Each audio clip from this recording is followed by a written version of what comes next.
out from Sejuani, but it's trading back, and Maokai actually regenerated a lot more health than I would expected there. For Boxer Squirrel, just really those kind of impacts making a huge difference in the goal. Yeah, and I don't know whether I want to call them Triple B, BBB, or Big Bongo Boys, because they're not all same. Big Then there was a mega turnaround fight for the Big Bongo Boys after they made a big dragon attempt, but then they got challenged again for the dragon attempt, which Big Bongo Boys won the fight towards.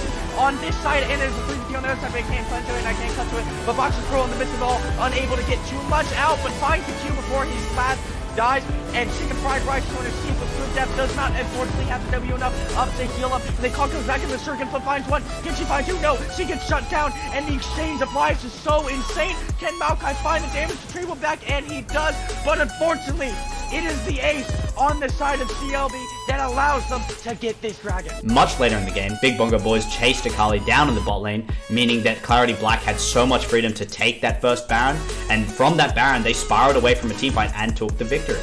The higher ranked Clarity Black, and honestly, still performing extremely well. Oh, and she can't get out simply, tries to ulti over the wall, but that's crucial. 4 members sent down. This is the freest Baron I've seen, and it's incredibly hard to siege anything. As we're talking about that, the dragon does in fact spawn. This will be a very important fight. Dragon Soul on the line. Let's see. This is so easy, and the onslaught of shadows into all of the members. We talk about Wombo on one side, we talk about Wombo on the other side, but the whole time is not correctly pinned on enough members to make it worth it and to make it so they can make this comeback. And unfortunately, at the end, CLB take the game, and they look to take the game. And then as we rolled into game 2, Maokai was picked again. Welcome to the League of Legends Champion Spotlight, featuring Maokai, the Twisted Treant. Maokai is a support tank hybrid. That's why he's the GOAT! The GOAT! Bold move. Overall, normally Darius is only reserved for those counter picks, and it looks like they're just going to respond with Maokai. And the team was entirely green, so they kind of had the aesthetic advantage for the Big Bongo Boys. For the first 22 minutes, I kind of got distracted watching the LCS. 100 Thieves did win, to a big surprise of all the casters, and then we moved back into the game, where Baron and Soulpoint were both hit here by CLB. Towards this dragon, we do have good depth running up from base. Let's see if we can get here in time. And this dragon is down to 9k HP. They pull it out, so the potential steal is has a lot less potential to happen. The Maokai ulti for the engage. They want to make this happen. The Wombo combo, but the bullet time is just barely out of range, but it's not going to matter in the end. The Deathball comes too strong, but this Twitch is free firing in the backline. Good Death trying to stall time for his 80 carry, but in a 1v4, when you're already routed and they're already on top of you, they make it look easy. With CLB taking a massive victory in the second game and this series, it seemed like the casters had gone to Hogwarts, because every single time they were casting and made predictions, they just put a caster curse down on poor Big Bongo Boys. The series is taken by Clarity Black. And that was Risen Unstoppable for the night. Hey everybody, and welcome back to the Risen Recap. Today we're looking towards Risen Unstoppable, and the stream started off with a bang, Quicksand asleep. It's the first game of Unstoppable Risen Premade. Come on, get up. But I gotta say, he was smooth once he rolled into it. And our first series was Big Bongo Boys playing up against Clarity Black. For the first 20 minutes of the game, it was a bit of fighting in the top lane, but not much happened besides that. Oh, but the engage coming out from Sejuani, but it's trading back, and Maokai actually regenerated a lot more health than I would expected there. For Boxer Squirrel, just really those kind of impacts making a huge difference in the goal. Yeah, and I don't know whether I want to call them Triple B, BBB, or Big Bongo Boys, because they're not all same. Then there was a mega turnaround fight for the Big Bongo Boys after they made a big dragon attempt, but then they got challenged again for the dragon attempt, which Big Bongo Boys won the fight towards. On this side, and there's a 350 on the other side, but I can't cut to it, and I can't cut to it. But Boxer Squirrel in the midst of it all, unable to get too much out, but finds the Q before he's last, dies, and Chicken Fried Rice to escape with Swift Death does not unfortunately have the W enough up to heal up. And the call comes back in the circuit, but finds one. Can she find two? No, she gets shut down, and the exchange of lives is so insane. Can Maokai find the damage to Treble back? And he does, but unfortunately, it is the ace on the side of CLB that allows them to get this dragon. Much later in the game, Big Bongo Boys chased Akali down in the bot lane, meaning that Clarity Black had so much freedom to take that first Baron, and from that Baron, they spiraled away from a teamfight and took the victory.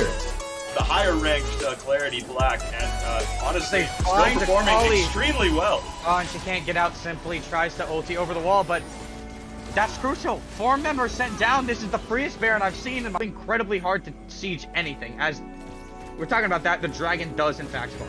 This will be a very important fight. Dragon Soul on the line. Let's see. This is so easy, and the onslaught of shadows into all of the members. We talk about Wombo on one side, we talk about Wombo on the other side, but the whole time is not correctly pinned on enough members to make it worth it and to make it so they can make this comeback. And unfortunately, at the end, CLB take the lead, and they look to take the game. And then as we rolled into game 2, Maokai was picked again. Welcome to the League of Legends Champion Spotlight, featuring Maokai, the Twisted Treant. Maokai is a support tank hybrid. That's why he's the GOAT! The GOAT! Bold move. Normally Darius is only reserved for those counter picks, and it looks like they're just going to respond with Maokai. And the team was entirely green, so they kind of had the aesthetic advantage for the Big Bongo boys. For the first 22 minutes, I kind of got distracted watching the LCS. 100 Thieves did win, to a big surprise of all the casters, and then we moved back into the game, where Baron and Soulpoint were both hit here by CLB. Towards this dragon, we do have good depth running up from base. Let's see if we can get here in time. And this dragon is down to 9 HP. They pull it out, so the potential steal is has a lot less potential to happen. The Maokai ulti for the engage. They want to make this happen.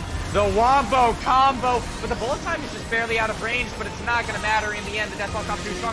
But this Twitch is free-firing in the backline. Good Death trying to stall time for his AD carry, but in a 1v4, when you're already routed and they're already on top of you, they make it look easy. With CLB taking a massive victory in the second game and this series, it seemed like the casters had gone to Hogwarts, because every single time they were casting and made predictions, they just put a caster curse down on poor Big Bongo boys. The series is taken by Clarity Black. And that was Risen Unstoppable for the night. Hey everybody, and welcome back to the Risen recap. Today we're looking towards Risen Unstoppable, and the stream started off with a bang, Quicksand asleep. It's the first game of Unstoppable Risen Premade. Come on, get up. But I gotta say, he was smooth once he rolled into it. And our first series was Big Bongo Boys playing up against Clarity Black. For the first 20 minutes of the game, it was a bit of fighting in the top lane, but not much happened besides that. Oh, but the engage coming out from Sejuani, but it's trading back, and Maokai actually regenerated a lot more health than I would expected there. For Boxer Squirrel, just really those kind of impacts making a huge difference in the gold. Yeah, and I don't know whether I want to call them Triple B, BBB, or Big Bongo Boys, because they're not all same solo. Big Then there was a mega turnaround fight for the Big Bongo Boys after they made a big dragon attempt, but then they got challenged again for the dragon attempt, which Big Bongo Boys won the fight towards. On this side, and there's a 3v2 on the other side, but I can't punch to it, and I can't cut to it. But Boxer Crow in the midst of it all, unable to get too much out, but finds the Q before his last dies, and Chicken Fried Rice 200 sheep with good depth does not unfortunately have the W enough up to heal up. And they call goes back in the circuit, but finds one. Can she find two? No, she gets shut down, and the exchange of lives is so insane. Can Maokai find the damage retrieval back? And he does, but unfortunately, it is the ace on the side of CLB that allows them to get this dragon. Much later in the game, Big Bongo Boys chased Akali down in the bot lane, meaning that Clarity Black had so much freedom to take that first Baron, and from that Baron, they spiraled away from the teamfight and took the victory. The higher ranked Clarity Black, and honestly, still Find performing Akali extremely well. And she can't get out, simply tries to ulti over the wall, but that's crucial. 4 members sent down. This is the freest Baron I've seen, and it's incredibly hard to siege anything. As we're talking about that, the dragon does in fact spawn. This will be a very important fight. Dragon Soul on the line. Let's see. This is so easy, and the onslaught of shadows into all of the members. We talk about Wombo on one side, we talk about Wombo on the other side, but the whole time is not correctly pinned on enough members to make it worth it and to make it so they can make this comeback. And unfortunately, at the end, CLB take the lead, and they look to take the game. And then as we rolled into game 2, Maokai was picked again. Welcome to the League of Legends Champion Spotlight, featuring Maokai, the Twisted Treant. Maokai is a support tank hybrid. That's why he's the GOAT! The GOAT! Bold move. Overall, Normally Darius is only reserved for those counter picks, and it looks like they're just going to respond with Maokai. And the team was entirely green, so they kind of had the aesthetic advantage for the Big Bongo boys. For the first 22 minutes, I kind of got distracted watching the LCS. 100 Thieves did win, to a big surprise of all the casters, and then we moved back into the game, where Baron and Soulpoint were both hit here by CLB. Towards this dragon, we do have good depth running up from base. Let's see if we can get here in time. And this dragon is down to 9 KHP. They opt to pull it out, so the potential steal is has a lot less potential to happen. The Maokai ulti for the engage. They want to make this happen. The Wombo.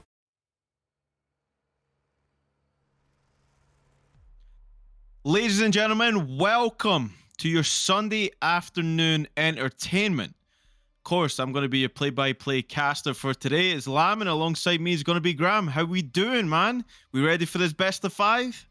I am. It's gonna be a good one. We have Oblivion Esports on the blue side for game 1, Heartbreakers on red side for this one. So hopefully we'll be able to jump into draft very shortly. But just starting off, I mean, looking at the seeding, this is going to be pretty much a knockout stage. Whoever loses this will be out of the tournament. So first game of quarterfinals. Let's see. Let's hope it's going to be a banger. All to play for, of course.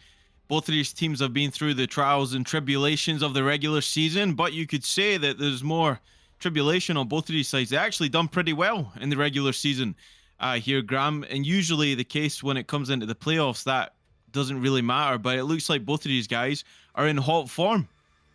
Yeah, very much so. Heartbreakers coming in as the 3rd seed for their group. 6-1 is going to be their record. It was actually a 3-way tie for first, but of course, due to a lot of the tiebreakers set in place, they ended up at 3rd seed. Oblivion Esports coming in at 2nd with 5-2. So both these teams doing very successful in their groups. And I mean, these are two very powerful teams in this tournament going to be facing off pretty much immediately. So I'm really interested to see how close this set is going to be. Having teams this close always makes it super exciting for us and for the people watching, of course. But it has to be said, like when we dive into the champion pools of some of the players on both of these teams, and you can see why they're so successful, right? There's such a wide range of different engage, different play styles across the board for both of these guys. So trying to figure out who's going to play what and trying to adapt to that's going to be one of the most challenging things for both of these guys going into this one. Absolutely, and I do want to sort of highlight, I think the jungle matchup between these two teams, I think, is going to be important, as if any of you have been watching at home, have seen a lot of the previous ones. I casted with J Turbo, of course he's not here, but we've casted Heartbreakers and Oblivion Esports quite frequently, so we got to know these teams a little bit more intimately than one would say, but both these junglers love the carry-style champions. They love being able to influence the map. Calculated luck with the Kindred pick is something that they always resort back to, so I really want to see how they play around that fact. But we are going into a draft, and looking at the bans so far, it's quite interesting. You see the Hecarim being taken off. Bard, of course, for Bardo support. I'm not going to let that through, but the Heimerdinger ban is quite interesting. Well, getting that respect. I mean, we've seen Heimer pretty frequently at Worlds by a set individual, so it can't be fathomed that. You have to either pick or ban it, I guess, if it's making its way up the meta. And the meta changes so frequently right now that it's actually hard to dictate what is taking priority. And Oblivion Esports look like they're trying to take priority over that jungle, and they're going to pick the Ivern. So that already is a game changer, because we're so used to seeing these different jungles, you know, the Belveth, all these really powerful hard farmers, and then Ivern is usually that passive supportive kind of key that you use to enable the rest of the team to go on and try and take the game in these small skirmishes, and especially in the 5v5s as well. So Ivern, interesting pick. Yeah, it's also a little bit of a step away from what Headhunt usually plays, but there's the Kindred that I was talking about. So we'll be sort of the supportive style into the Kindred carry, and it's going to be interesting because Kindred wants to invade. They want to be able to get a lot of the camps, but Ivern is very notorious for being able to just smite away one camp and clear that extremely fast. So we'll have to see how they play around that matchup, but Renata Glass will be locked in. Of course, very, very strong support in the current meta, and paired with a hyper carry ADC like the Kindred, even something like a Jinx that could be picked up maybe at Aphelios, it can be pretty scary to go against. I always think that Renata is super scary to go against. I mean, that AoE ultimate just changes the way that the flow of the fight goes, the game goes, everything. And it can come out of fog of war as well. That's what makes this champion so dangerous. It can set everybody up for big success in this one. So it'll be interesting to see how they try and react to that. It looks like they're going to pick the Karma. Now, there has been a little change in the rosters here, and Karma certainly falls into a couple of people's champion pools on Oblivion Esports here. They're going to lock in the orange, so they're bringing that tank duty going into the Kindred and the Renata. Pretty smart, as long as they can keep that DPS nice and safe for these team fights. Yeah, and I think that's the key point here, because they've locked in so many supportive champions here, but they don't have any damage yet. So I'm very interested to see how the Heartbreakers are actually going to ban away in the second round, saying, okay, you have Ivern, Karma, Ornn. You will scale and you will be able to provide for those hyper carries, but which ones are we actually going to let you have? Things like the Victor immediately jump into mind as something that can be very potent. Maybe things like a Jinx or an Aphelios are going to be extremely powerful to try and deal with. But the Maokai, I think, is really, really smart here. It denies a lot of engage and can catch people off guard with the twisting advance. And paired with the Renata ultimate, it's going to be pretty solid team fighting comp here. Yeah, Heartbreakers going for that big AoE engage Renata plus the Maokai. I mean, you're only missing the Amumu right now. But obviously, we won't see that as Kindred is going to be picked up in the jungle for sure for Heartbreakers here. So, again, Maokai, Graham, is another champion that's kind of fallen away a little bit. Tends to do really well, I guess, in the jungle compared to in the laning phase because there's a lot of champions that can actually beat up the Maokai. And Ornn is actually one of them. You think of Ornn, you think, oh, it's just a tank. You don't need to worry about it. This man can combo, and it can certainly have enough kill threat to kill that Maokai very early on in the game.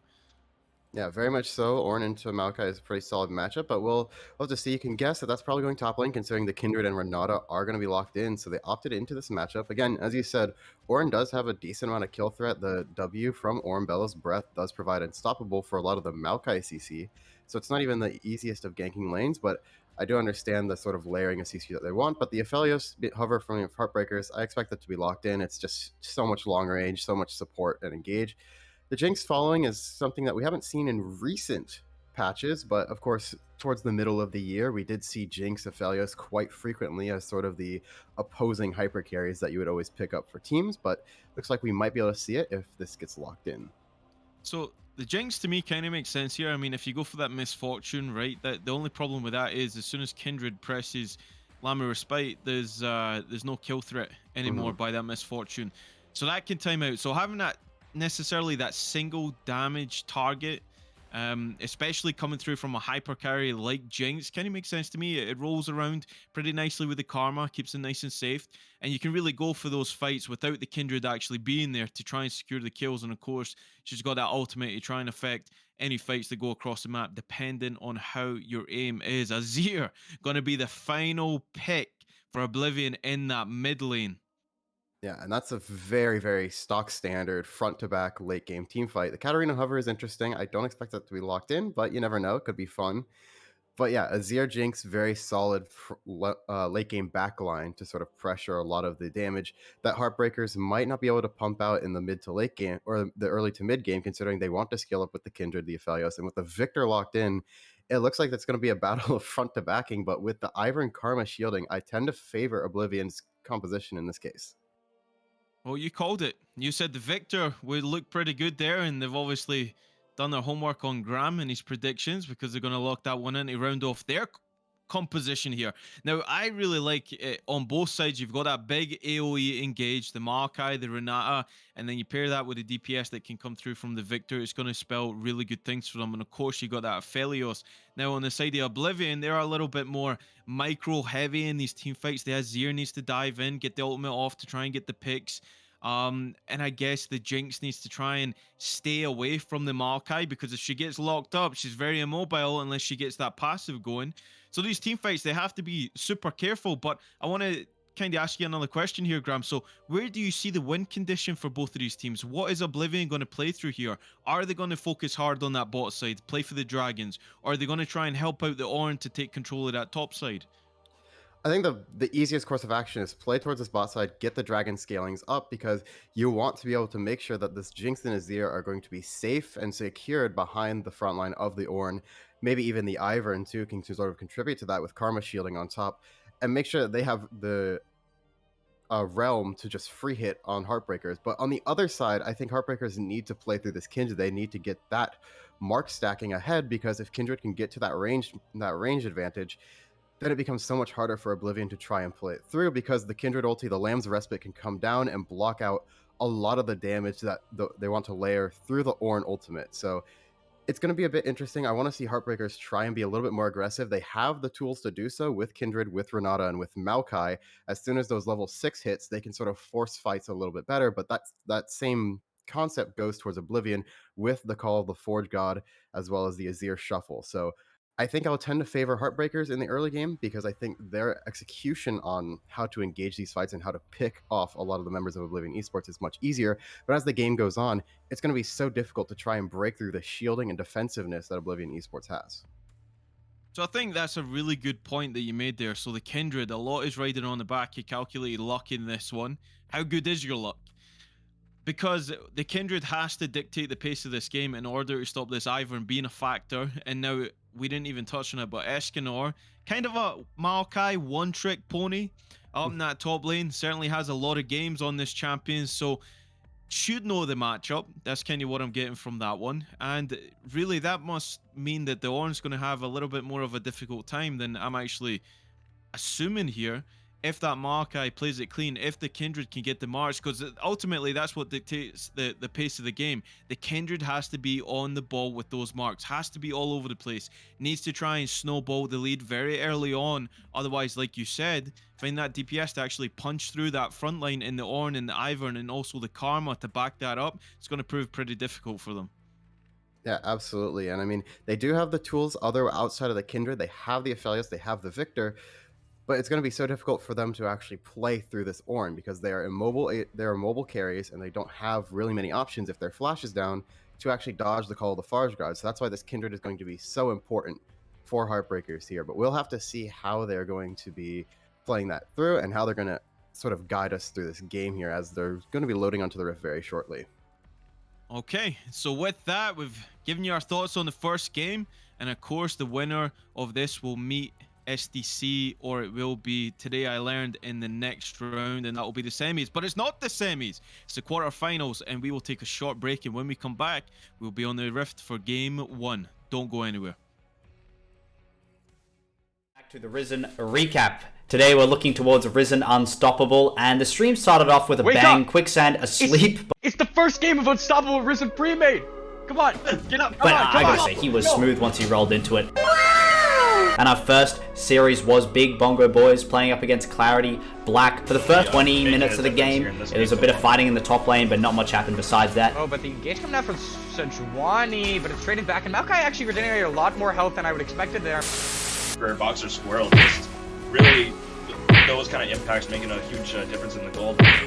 Yeah, and I don't know whether I want to call them Triple B, BBB, or Big Bongo Boys, because they're not all same solos. Then there was a mega turnaround fight for the Big Bongo Boys after they made a big dragon attempt, but then they got challenged again for the dragon attempt, which Big Bongo Boys won the fight towards. On this side, and there's a 3v2 on the other side, but I can't punch to it, and I can't cut to it. But Boxer Squirrel in the midst of it all, unable to get too much out, but finds the Q before he's last, dies, and Chicken Fried Rice 200 teeth with good depth does not unfortunately have the W enough up to heal him. And the call comes back in the circuit, but finds one. Can she find two? No, she gets shut down, and the exchange of lives is so insane. Can Maokai find the damage to Tribal back? And he does, but unfortunately, it is the ace on the side of CLB that allows them to get this dragon. Much later in the game, Big Bongo Boys chased Akali down in the bot lane, meaning that Clarity Black had so much freedom to take that first Baron, and from that Baron, they spiraled away from a teamfight and took the victory.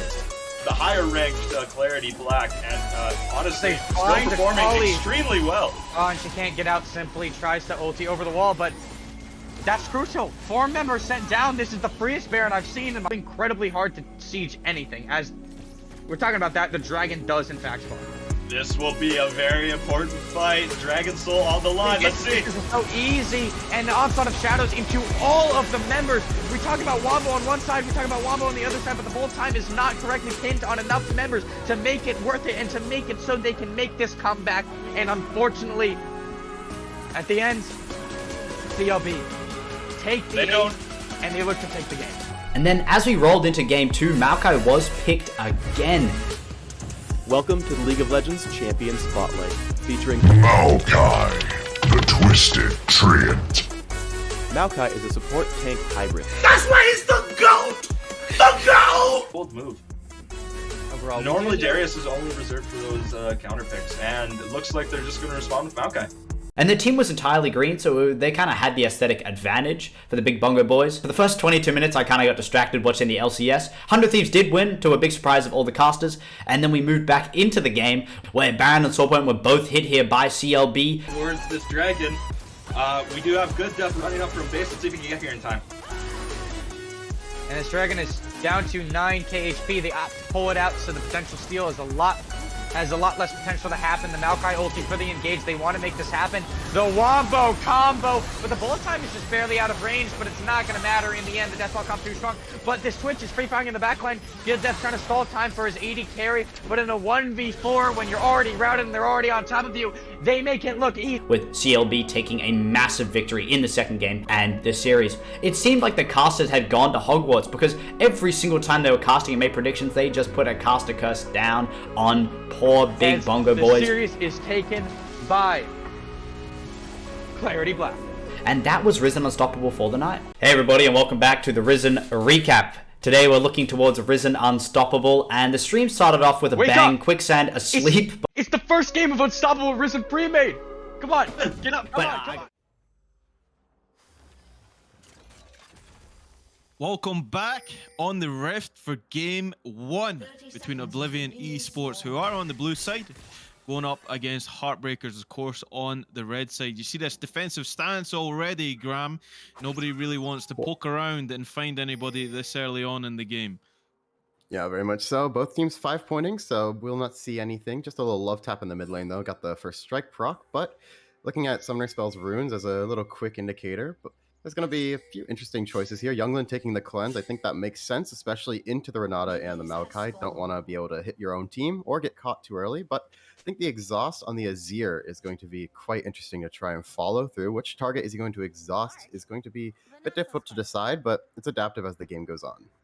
Whoever is killing him quicker, that's if they're in melee range of the Azir, but rightly so, pointing that out is super important, and we'll have to keep an eye on the pathing from both of these junglers here. Of course, we're going to see Ivern starting in that blue side, and then Kindred is going to be in that top side as well, so it'll be interesting to see if they want to try and contest an early scuttle, because ultimately that's guaranteed to be the first mark for the Kindred.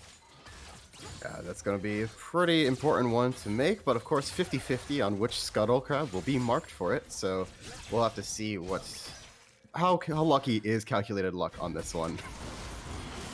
That's exactly right. And I mean, if it's me, I mean, you commit to everything to try and stop the Kindred getting the marks, because ultimately, once the Kindred gets to a certain point in the game, has too many marks to deal with, is really snowballing the lead. It can definitely be problematic for your team. But we're going to cast the rise down to this bot side here as Kindred's making our way down as well. But the Renata, like we've already touched on, really good champion here, Graham, right? It gives you so much safety. And then after level 6, that kill threat is even more emphasized by that hostile takeover. Yeah, and this will be a split map from the junglers here, of course. Ivern takes very interesting pathing, but will be ending on his top side. Actually, we'll look to try and probably clear down to his bot side, maybe predicting that the Kindred will go for something, but level 3 on the Kindred does mean a gank is pretty much incoming. Yeah, the wraparound has certainly been achieved here, so Karma's going to get the slow on, flash forward on both there. Handshake's going to whiff. Wolf Frenzy going to go down, try and get the slow onto the Karma. Kindred still going for it. Tanks the turret shot, the ignite ticking. Flash forward from Younglin. That's going to be first blood going over to Karma in that bot lane. Oblivion Esports, they foil that gank. And that's a disaster in the bot lane there. Tried to go for the gank, but got too greedy in their tower. Perfect timing, I believe, on not even the exhaust actually, but it was just one too many tower shots taken and ended up resulting in a kill for Younglin there. Very well done for the bot lane, but unfortunately it does look like the Scuttle Crab did spawn on the bot side, and that means that calculated luck will not be lucky in this game. Definitely not calculated with that, and I mean, how many times are we going to reiterate that throughout the series? You will have to stay tuned to find out. But again, it's not this start ideally for the Kindred in this one, but Ivern is certainly taking advantage of that. Double DCS, going to get a double scuttle. That's got to feel good, Graham, this early in the game for an Ivern. Yeah, looks like he can't quite take it. No smite available does mean that Ivern can't actually take camps that fast in the early game, so we'll just reset, but it looks like calculated luck will operate under the assumption that it has been taken anyway, and does mean that, you know, Headhunt can just decide to go back to it, but with Kindred in the area first, does not look like he'll be able to reach it in time. Oh, okay, they're teleporting for this.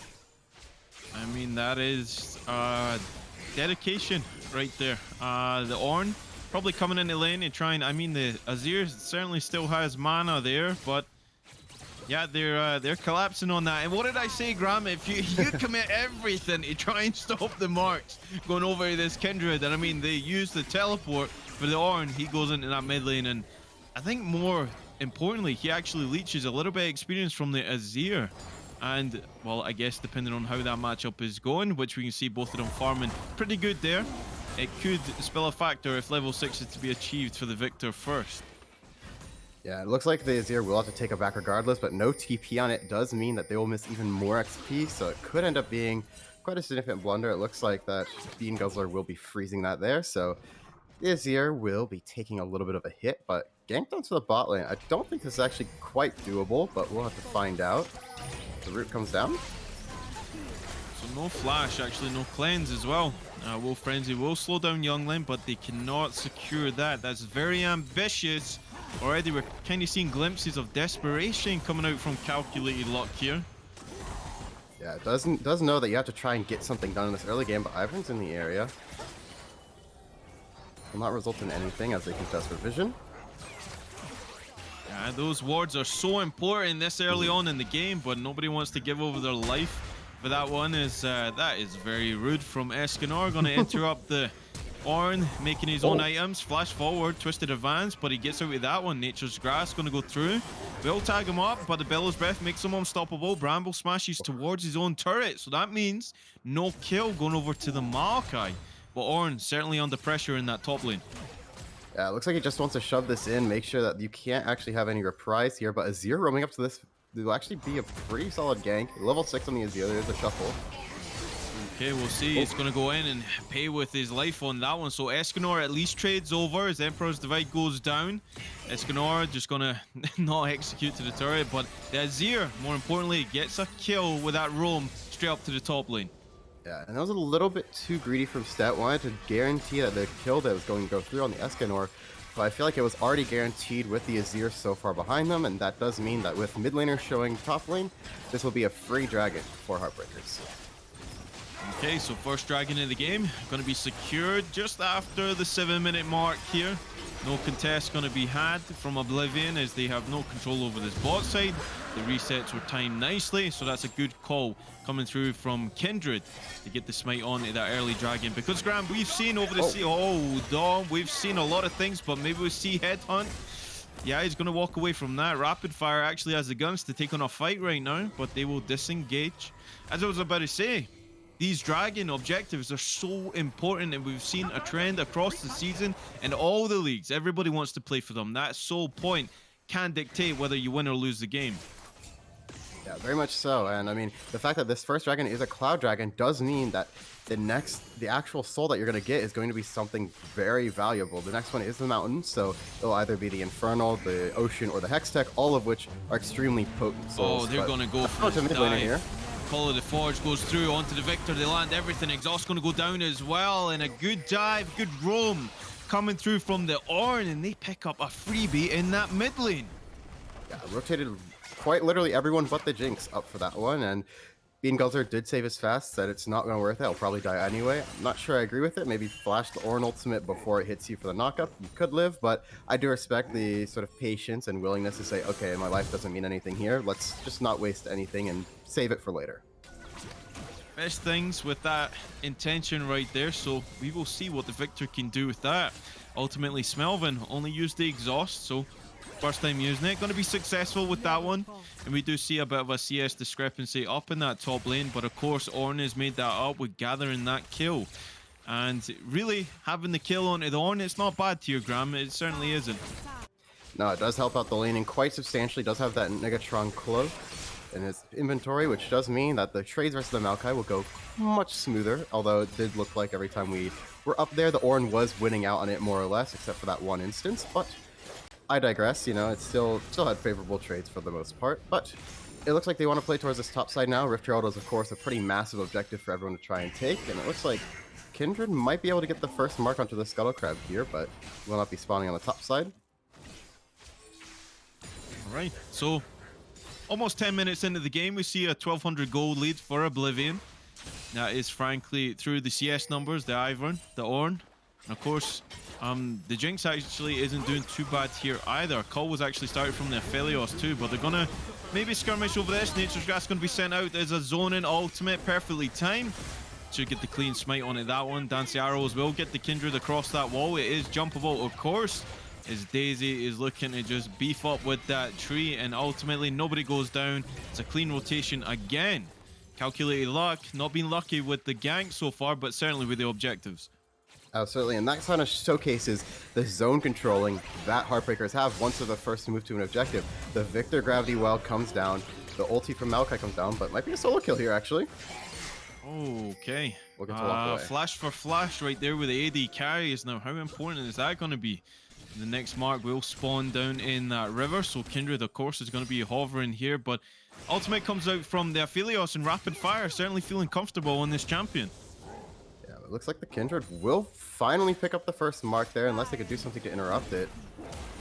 Oh, there's no way. Oh, no, the smite was on cooldown. Oh, no. You hate to see it. That's all I got.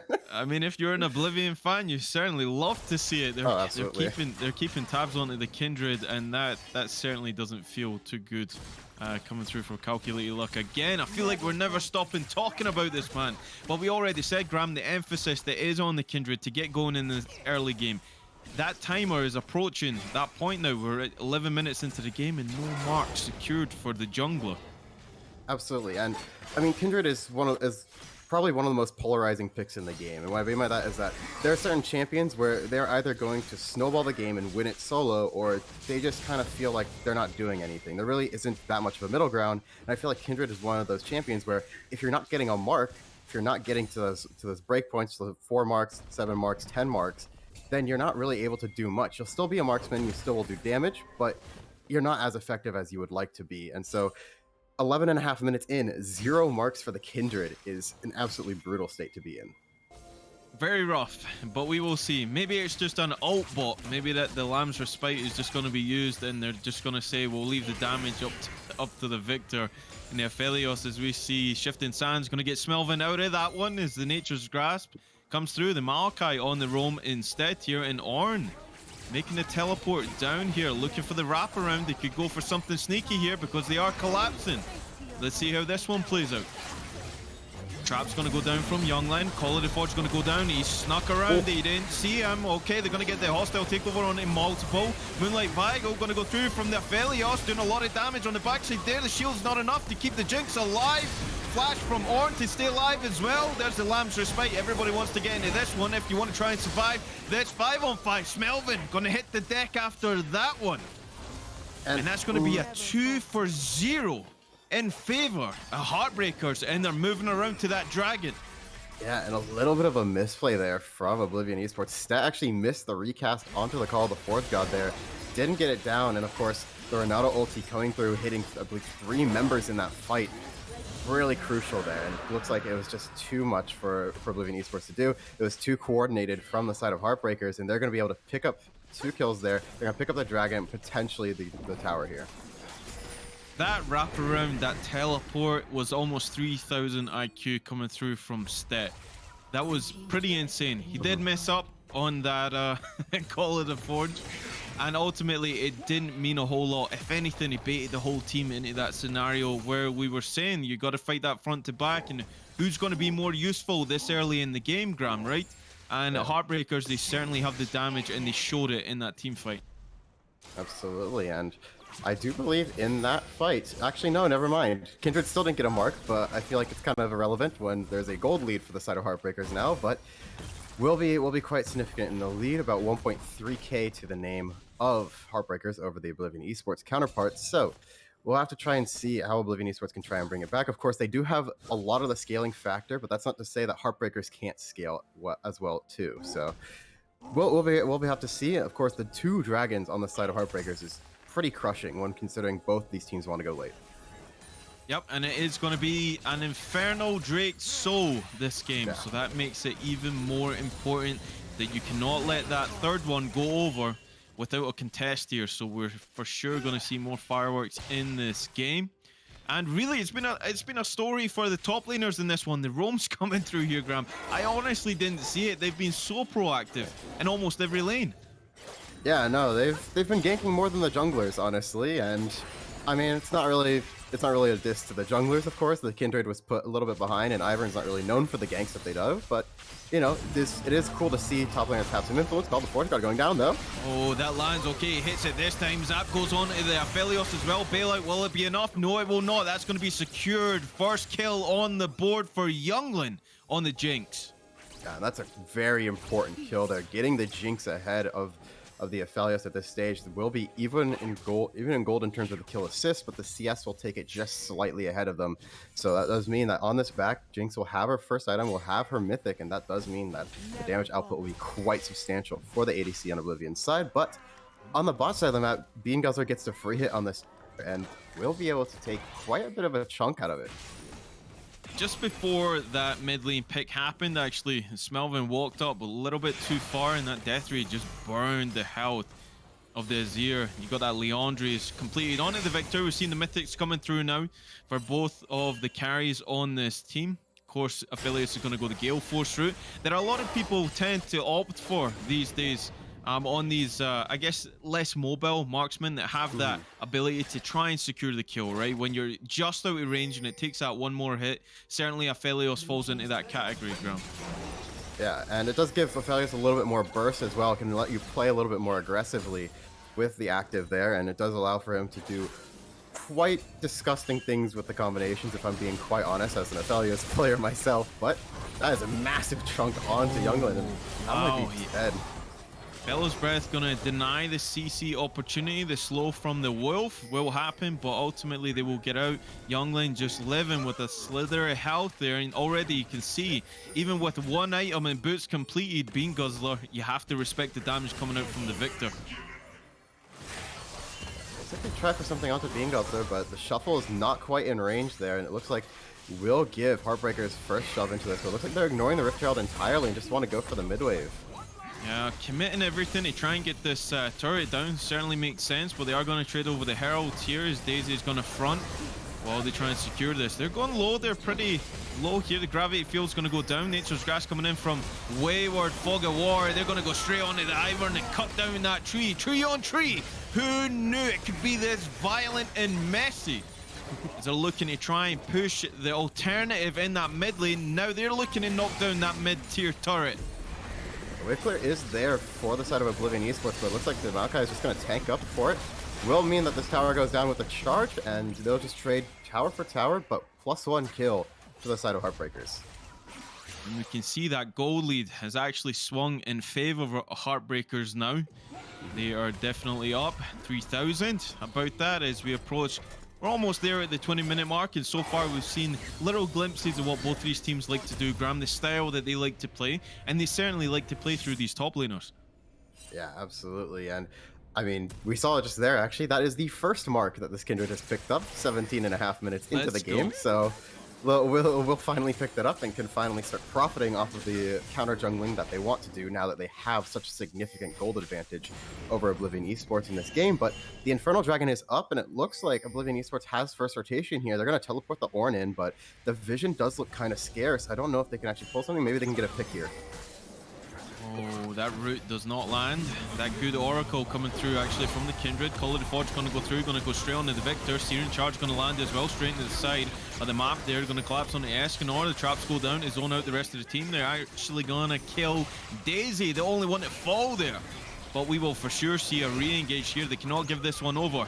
Nature's Grass going to go through, root up the whole team. Cleanse has to be popped by the Jinx. Rocket still coming in. Smelvin goes in with the Emperor's Divide, pushes Riley all the way into the team. Bailout is going to help out for a second, but Aphelios going to return the favour. Maokai going to get cut down on the back of that fight, and it's not over. Youngling goes forward with these rockets, so aggressive on this Jinx. Flash forward from the Aphelios is not enough. Double kill, this might be the triple, and Jinx is online.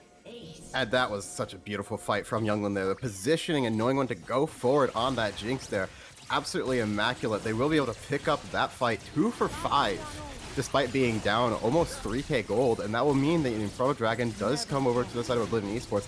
It stops the Dragon stacking, and it does mean that this Jinx is now going to be a menace to deal with.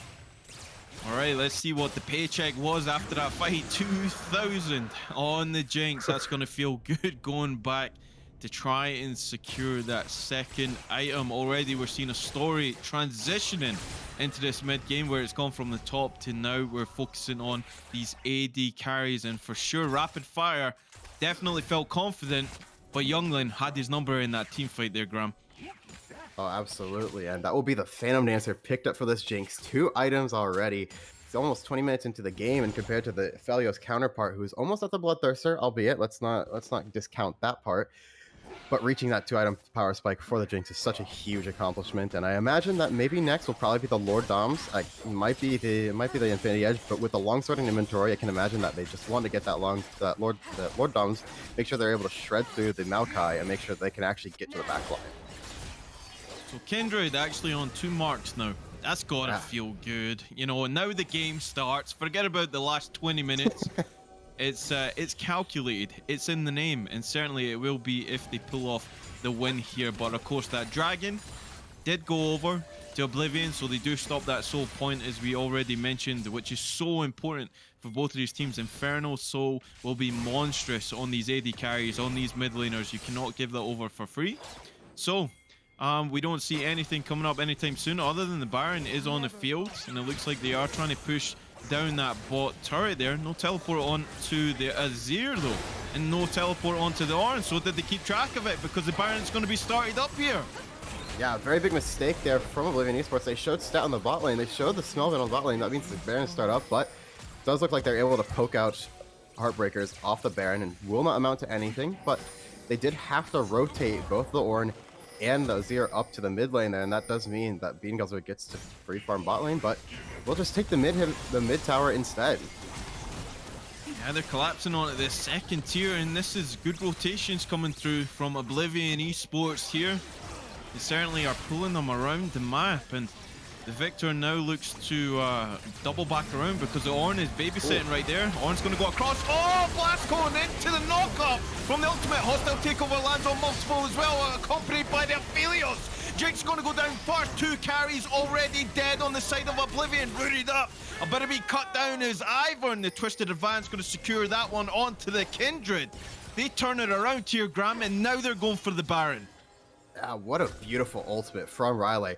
Getting 5 members stuck in the Berserk there. No cleanse available yet on the Jinx. It just came up, and that does mean that Jinx is actually shredding through their own Azir for the majority of that fight. The Jinx does go down at the end, and of course, without the damage threat available, it does mean that Heartbreakers are going to win the fight, and they'll take the Baron as a consolation prize.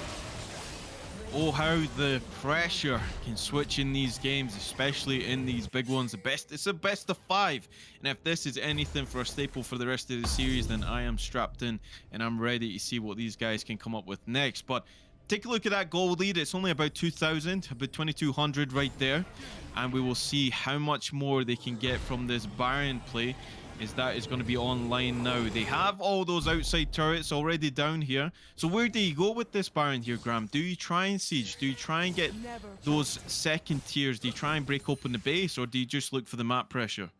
I think the first order of business is to get that mid inner tower down. Once that's down, it opens up so much more of the map. It allows for easier rotation. So I think even committing something like the Twisting Advance to it, committing the Chaos Storm, and being able to just burst that down and make sure that they can't actually contest that push will be extremely beneficial for them. But of course, they do want to try and eventually bleed that into the side lanes. And as you can see, they're kind of sticking towards this bot side of the map.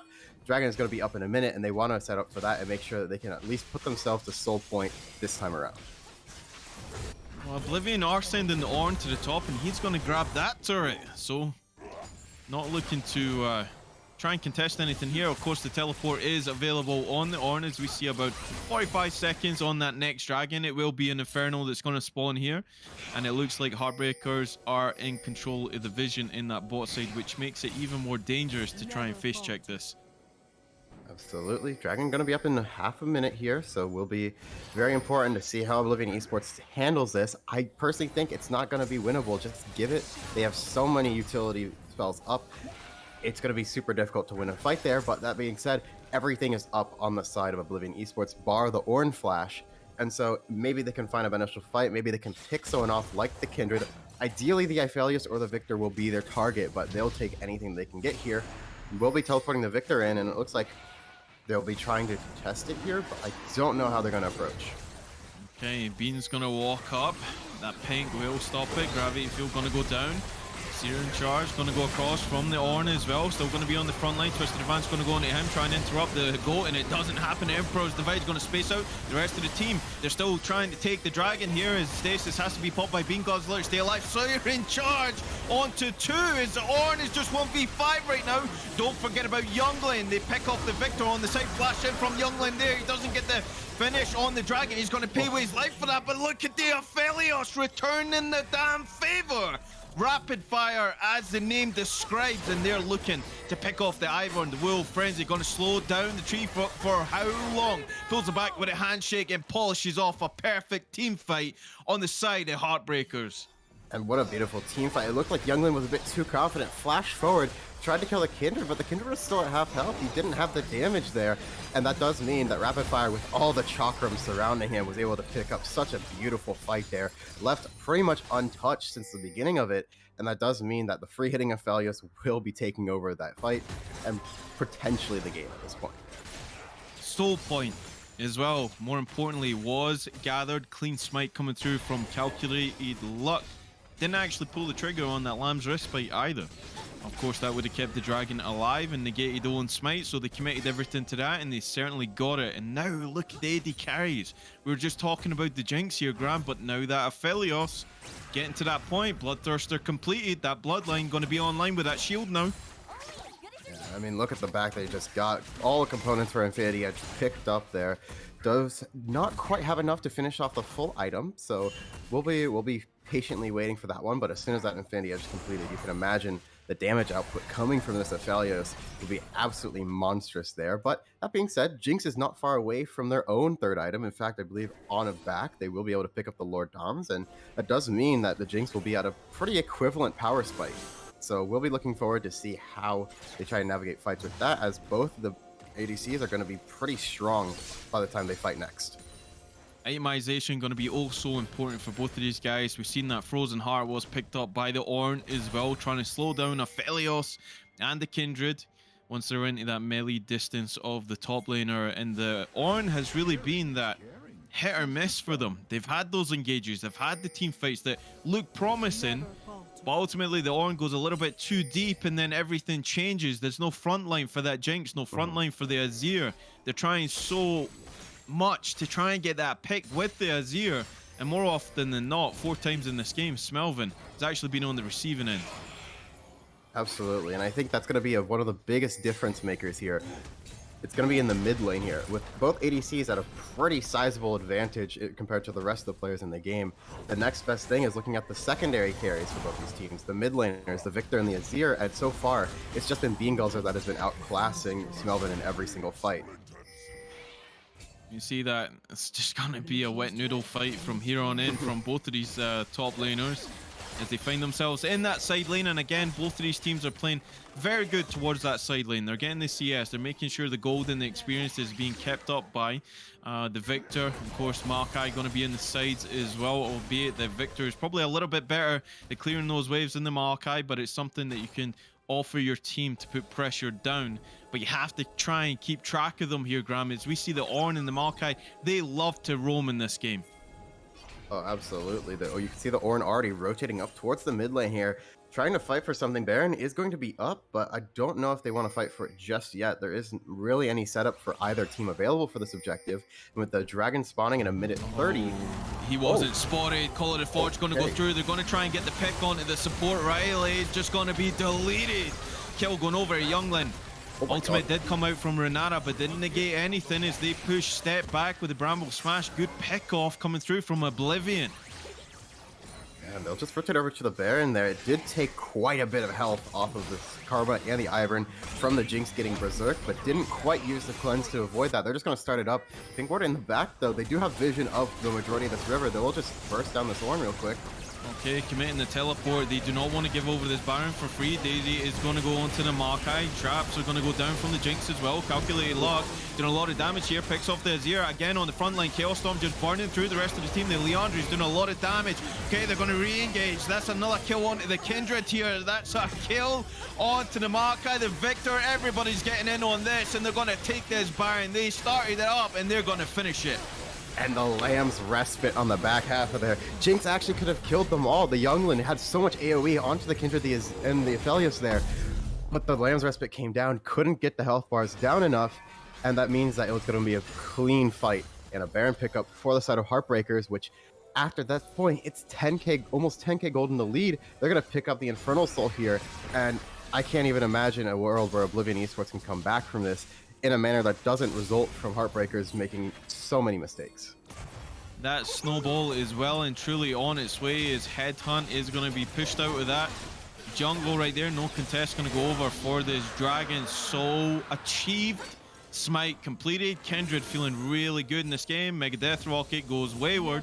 Smite goes down from the Ivern here. They might look to get something else. They're looking to collapse on the Ivern. Dance of Arrows to get in range there. Redemption going to go down, but not enough to keep the tree alive. Disrespecting the damage. The gap closure.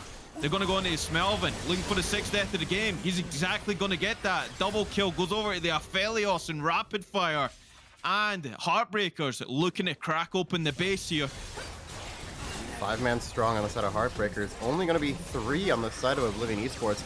Bot inhibitor will fall there. Of course, the Victor taking a little bit of Gravity poke. Field actually caught Bard, though. He's going to have to get out of that one with the flash. Youngling, Ste. How good is the defense? He gets handshook out of the way. College and Watch going to be cancelled. This might be game 1. Bean goes low though. He has to get out of there. But look at rapid fire. Ripping through Youngling. Ripping through the Karma. And he's going to rip through those Nexus turrets as Heartbreakers take game 1 of the series. And that's going to be a beautiful game from Heartbreakers. The early game didn't go the way that they wanted it to, but they were able to find fight after fight after fight that went into their favor, and they're able to profit off a lot of the mispositionings that Oblivion Esports were making there. And I do really want to sort of congratulate them on that, being able to claw their way out of that after such a disastrous fight around that 3rd dragon, where Youngling was able to pick up 3 kills, where they were able to get online and get their 2 items. They were still able to find avenues back into it. Well, we've seen that gold lead just swing from pillar to post, and then all of a sudden it was a 10,000 gold lead. Much courtesy of that Aphelios rapid fire really taking over the game. Finished 10-2, Graham, and you already highlighted it before we even went into this game that having that Aphelios, I mean, you have that scaling factor, of course, with this champion. It just proves so good if you're good at this champion. Having the timings on the guns, and again, he ended up finishing with that Infinity Edge. Of course, he was only like 600 gold off of that last reset before getting it. So the time that dragon fight came around, rapid fire was on the money with his bags, with the resets, and certainly drove it home for Heartbreakers here. So they take game 1, and had to be said, towards the end of the game, they looked pretty comfortable. Oh, absolutely. And I mean, you mentioned it, but Rapid Fire was doing so well in those late game fights. The positioning was immaculate, and being able to actually space around a lot of those chakrams, being able to pick them up so quickly in these team fights is not that easy to do on Aphelios, especially when there's so many things that you have to look out for. The Azir Shuffle, the Orin ulti, even just Karma Poke, or even the Daisy being able to knock you up. There's so much you have to avoid, and being able to kite around all of that and actually know your limits on the champion. Super, super impressive stuff. All right, so game 1. I mean, I'm strapped in. I'm ready for the next, what is it? It's going to be a next 4, I think, Graham. Is that what we're signed up for today? I mean, if that's anything to go off of, we'll see how it goes. I mean, these games can go to and fro. There's not really an obvious winner. And again, we reiterate, both of these guys in the regular season were absolutely head and shoulders. So we are going to cut to a small break, but when we come back, we will be ready to break down game 2 between these titanic teams in this quarterfinal. Don't go anywhere. Back to the Risen recap. Today we're looking towards Risen Unstoppable, and the stream started off with a bang. Quicksand asleep. It's the first game of Unstoppable Risen Premade. Come on, get up. But I gotta say, he was smooth once he rolled into it. And our first series was Big Bongo Boys playing up against Clarity Black. For the first 20 minutes of the game, it was a bit of fighting in the top lane, but not much happened besides that. Oh, but the engage coming out from Sejuani, but it's trading back, and Maokai actually regenerated a lot more health than I would expected there. For Boxer Squirrel, just really those kind of impacts making a huge difference in the gold. Yeah, and I don't know whether I want to call them Triple B, BBB, or Big Bongo Boys, because they're not all same solos. Then there was a mega turnaround fight for the Big Bongo Boys after they made a big dragon attempt, but then they got challenged again for the dragon attempt, which Big Bongo Boys won the fight towards. On this side, and there's a 3 on the other side, but I can't punch to it, and I can't cut to it. But Boxer Squirrel in the midst of it all, unable to get too much out, but finds the Q before he's last. Dies, and Chicken Fried Rice to escape with good depth does not unfortunately have the W enough up to heal up, and the call comes back in the Shuriken Flip finds one. Can she find two? No, she gets shut down, and the exchange of lives is so insane. Can Maokai find the damage retrieval back? And he does, but unfortunately, it is the ace on the side of CLB that allows them to get this dragon. Much later in the game, Big Bongo Boys chased Akali down in the bot lane, meaning that Clarity Black had so much freedom to take that first Baron, and from that Baron, they spiraled away from a teamfight and took the victory. The higher ranked Clarity Black, and honestly, still find performing Akali extremely well. Oh, and she can't get out, simply tries to ulti over the wall, but that's crucial. 4 members sent down. This is the freest Baron I've seen, and it's incredibly hard to siege anything. As we're talking about that, the dragon does in fact spawn. This will be a very important fight. Dragon Soul on the line. Let's see. This is so easy, and the onslaught of shadows into all of the members. We talk about Wombo on one side, we talk about Wombo on the other side, but the whole time is not correctly pinned on enough members to make it worth it and to make it so they can make this comeback. And unfortunately, at the end, CLB take the lead, and they look to take the game. And then as we rolled into game 2, Maokai was picked again. Welcome to the League of Legends Champion Spotlight, featuring Maokai, the Twisted Treant. Maokai is a support tank hybrid. That's why he's the GOAT! The GOAT! Bold move. Overall, Normally Darius is only reserved for those counter picks, and it looks like they're just going to respond with Maokai. And the team was entirely green, so they kind of had the aesthetic advantage for the Big Bongo Boys. For the first 22 minutes, I kind of got distracted watching the LCS. 100 Thieves did win, to a big surprise of all the casters, and then we moved back into the game, where Baron and Soulpoint were both hit here by CLB. Towards this dragon, we do have good depth running up from base. Let's see if we can get here in time. And this dragon is down to 9k HP. They opt to pull it out, so the potential steal is has a lot less potential to happen. The Maokai ulti for the engage. They want to make this happen. The Wombo combo, but the bullet time is just barely out of range, but it's not going to matter in the end. The Deathball comes too strong, but this Twitch is free firing in the backline. Good Death trying to stall time for his 80 carry, but in a 1v4, when you're already routed and they're already on top of you, they make it look easy. With CLB taking a massive victory in the second game and this series, it seemed like the casters had gone to Hogwarts, because every single time they were casting and made predictions, they just put a caster curse down on poor Big Bongo Boys. The series is taken by Clarity Black. And that was Risen Unstoppable for the night. Hey everybody, and welcome back to the Risen Recap. Today we're looking to... Alright, welcome back, guys. We are getting suited and booted for the draft right now, as both of these teams are doing their little bit of research and homework to try and figure out what went right and what went wrong. But I know Graham is the one to ask in that case. What went wrong for Oblivion in that game there, Graham? Where did it start to go wrong for them? I got a kind of a hunch, but certainly didn't see it going that way. Yeah, I think one of the biggest things that happened with Oblivion Esports there was a lot of their team fights seemed a bit miscommunicated. It wasn't really going off of, okay, we need to lay down the Ornn ultimate and then we look for the right time to go for the Azir shuffle. It looked very disconnected, and even when in that one fight that led to sort of the loss of a lot of the Oblivion Esports' pressure, where Aphelios was able to pick up such a massive amount of kills there, it looked like it was so disconnected. You had the Jinx going to contest the objective, you had the Ornn trying to kill the Victor on the side, and it didn't look like they were kind of playing as a team there. So I do want to see them sort of rein it back and make sure that they're sort of playing more controlled and making sure that they're actually playing towards a lot of their win cons, because if you peel for the Jinx in that last game, then you can win so many fights there. And I want to see them actually sort of restore my faith in their ability to do so there.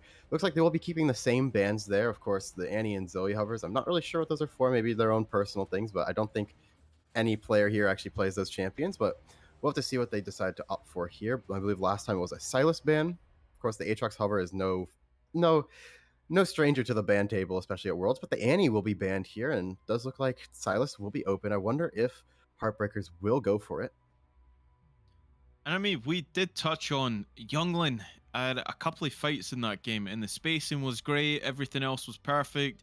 The Jinx had a positive KDA, was looking to do damage, but it's almost like the Ornn forgot that memo with most of those late game team fights, just wasn't in the vicinity, albeit that Stet was actually solo killing people on the, on the side of those fights. Wow. But that's not how you kind of run it back and try and win the game. But I mean, speaking of running it back, I mean, the Kindred is going to be on the opposite team here.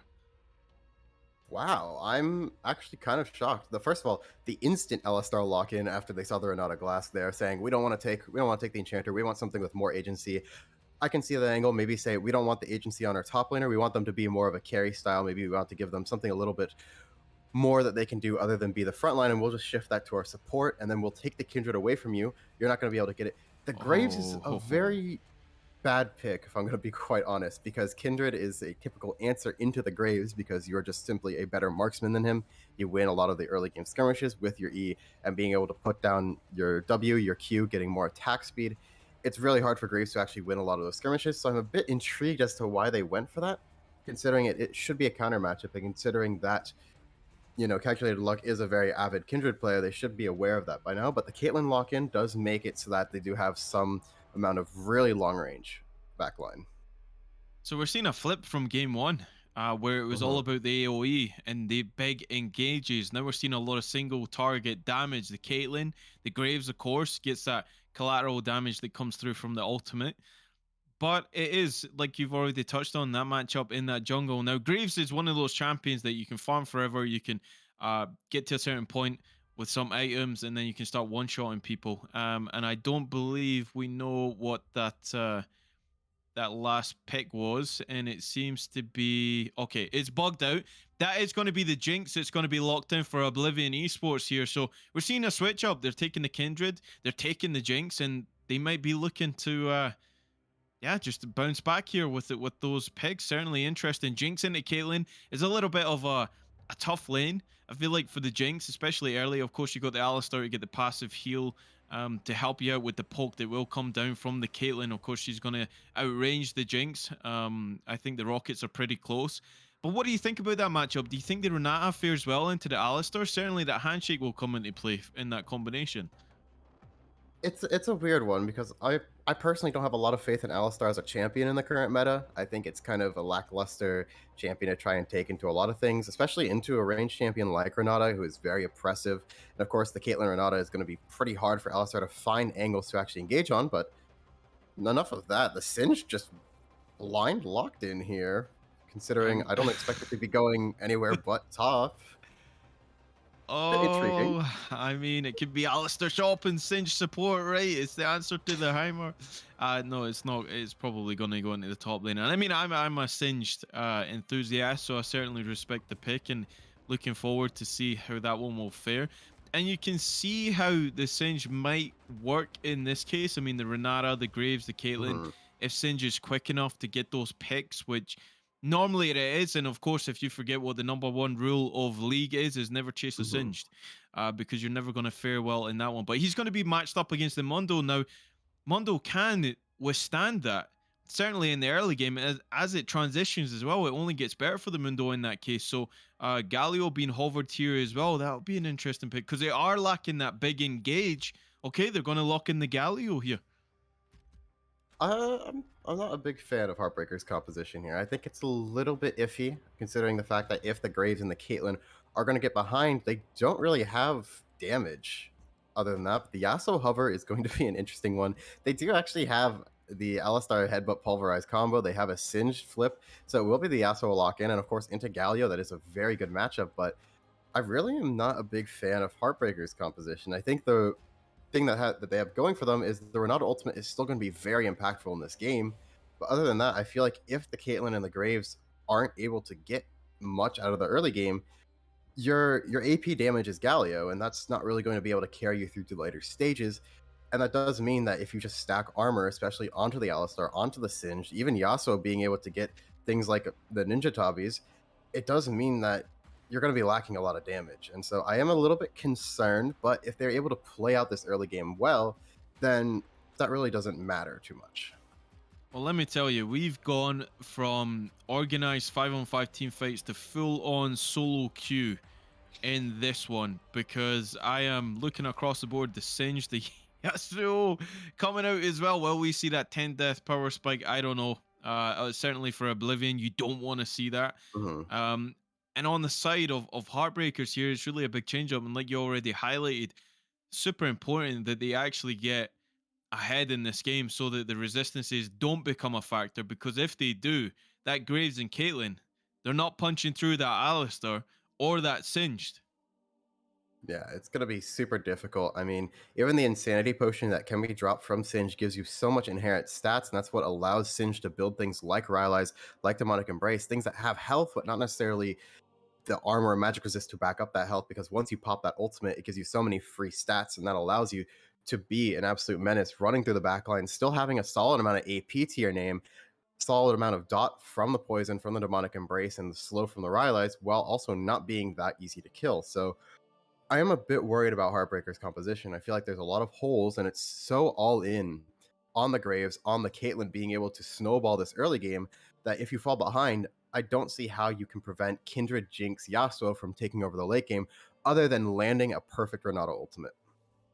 Well, let me take you into the what if scenarios. So if they do come into a team fight and the Lamb's Respite goes down, Singed is just gonna throw you the hell out of that, and you're gonna die for the side of Heartbreakers. So again, they have an answer to that ultimate. They have spacing with the Alistar as well. So you can kind of see, again, the priority going on the Alistar. In this case, it doesn't really matter, because the draft that comes out from Heartbreakers here isn't anything to really negate the Alistar, I want to say. I mean, the Galio's certainly not going to do very much other than that ultimate to try and influence those 2v2s, or, you know, get that overload on the sides. But it is all on the Graves and Caitlyn. They are putting all their eggs into those baskets, and certainly the Graves can do that, but he has to get off to such a good start in this one. But again, like you already highlighted as well, there's so many contradictions in this, because the Kindred is the answer to the Graves. Yeah, and it just feels weird. Like, I think a lot of what Heartbreakers is trying to do, in my opinion, is that they're trying to bait Oblivion Esports into an engage and then try and kite it back, using Mundo as a meat shield that can regen up with the ultimate, using Galio ultimate that can buy space, and Renata ulti that can buy time. But they don't have much proactivity themselves. The best they have is quite literally Dr. Mundo popping ultimate, maybe Ghost if they decide to take it, and have Galio ulting onto them. But other than that, there's no real mechanism of actually being aggressive in this team, other than saying, okay, we have Graves, Galio maybe takes Predator, and then we just run into the enemy jungle, try and kill this Kindred as fast as possible. But that's also betting on the fact that there's not going to be a response from Oblivion Esports' side. So it kind of becomes a very interesting game of which team is going to be better at executing their own style. But I feel like Heartbreakers have such a difficult time executing on their composition that I'm leaning towards Oblivion Esports winning this game. It certainly feels that way based on the draft. But if we went off of every draft that has been done this season, we certainly wouldn't be correct in anything we say, because really, ultimately, it comes down to, as Graham had highlighted, how you're going to play that type of style. How are you going to play that super aggressive Graves? Are you going to go looking for the Kindred? Are you going to try and steal away the camps as the Graves normally does? Big power farmer, definitely looks to implement the map and try and get that overload so you can get those kills. Certainly get to a point where you're going to 1v1 the Kindred pre-6, but again, the Kindred has so much peel to try and negate the Graves engage. So being super short range, going into a Singed, Yasuo, Alistar, it looks pretty difficult. But I mean, like we said, we could sit here all day and try and make predictions. Why not just let it run out on the Rift, which we will when we come back from this break. And I know we're starting, but guys, stick around for this one. You got 2 monitors. That's the way to go, because I'm certainly doing that myself. We will be right back after this break, and we'll see who's going to take. Back to the Risen recap. Today we're looking towards Risen Unstoppable, and the stream started off with a bang. Quicksand asleep. It's the first game of Unstoppable Risen Premade. Come on, get up. But I gotta say, he was smooth once he rolled into it. Wow! And our first series was Big Bongo Boys playing up against Clarity Black. For the first 20 minutes of the game, it was a bit of fighting in the top lane, but not much happened besides that. Oh, but the engage coming out from Sejuani, but it's trading back, and Maokai actually regenerated a lot more health than I would expected there. For Boxer Squirrel, just really those kind of impacts making a huge difference in the gold. Yeah, and I don't know whether I want to call them Triple B, BBB, or Big Bongo Boys, because they're not all same solos.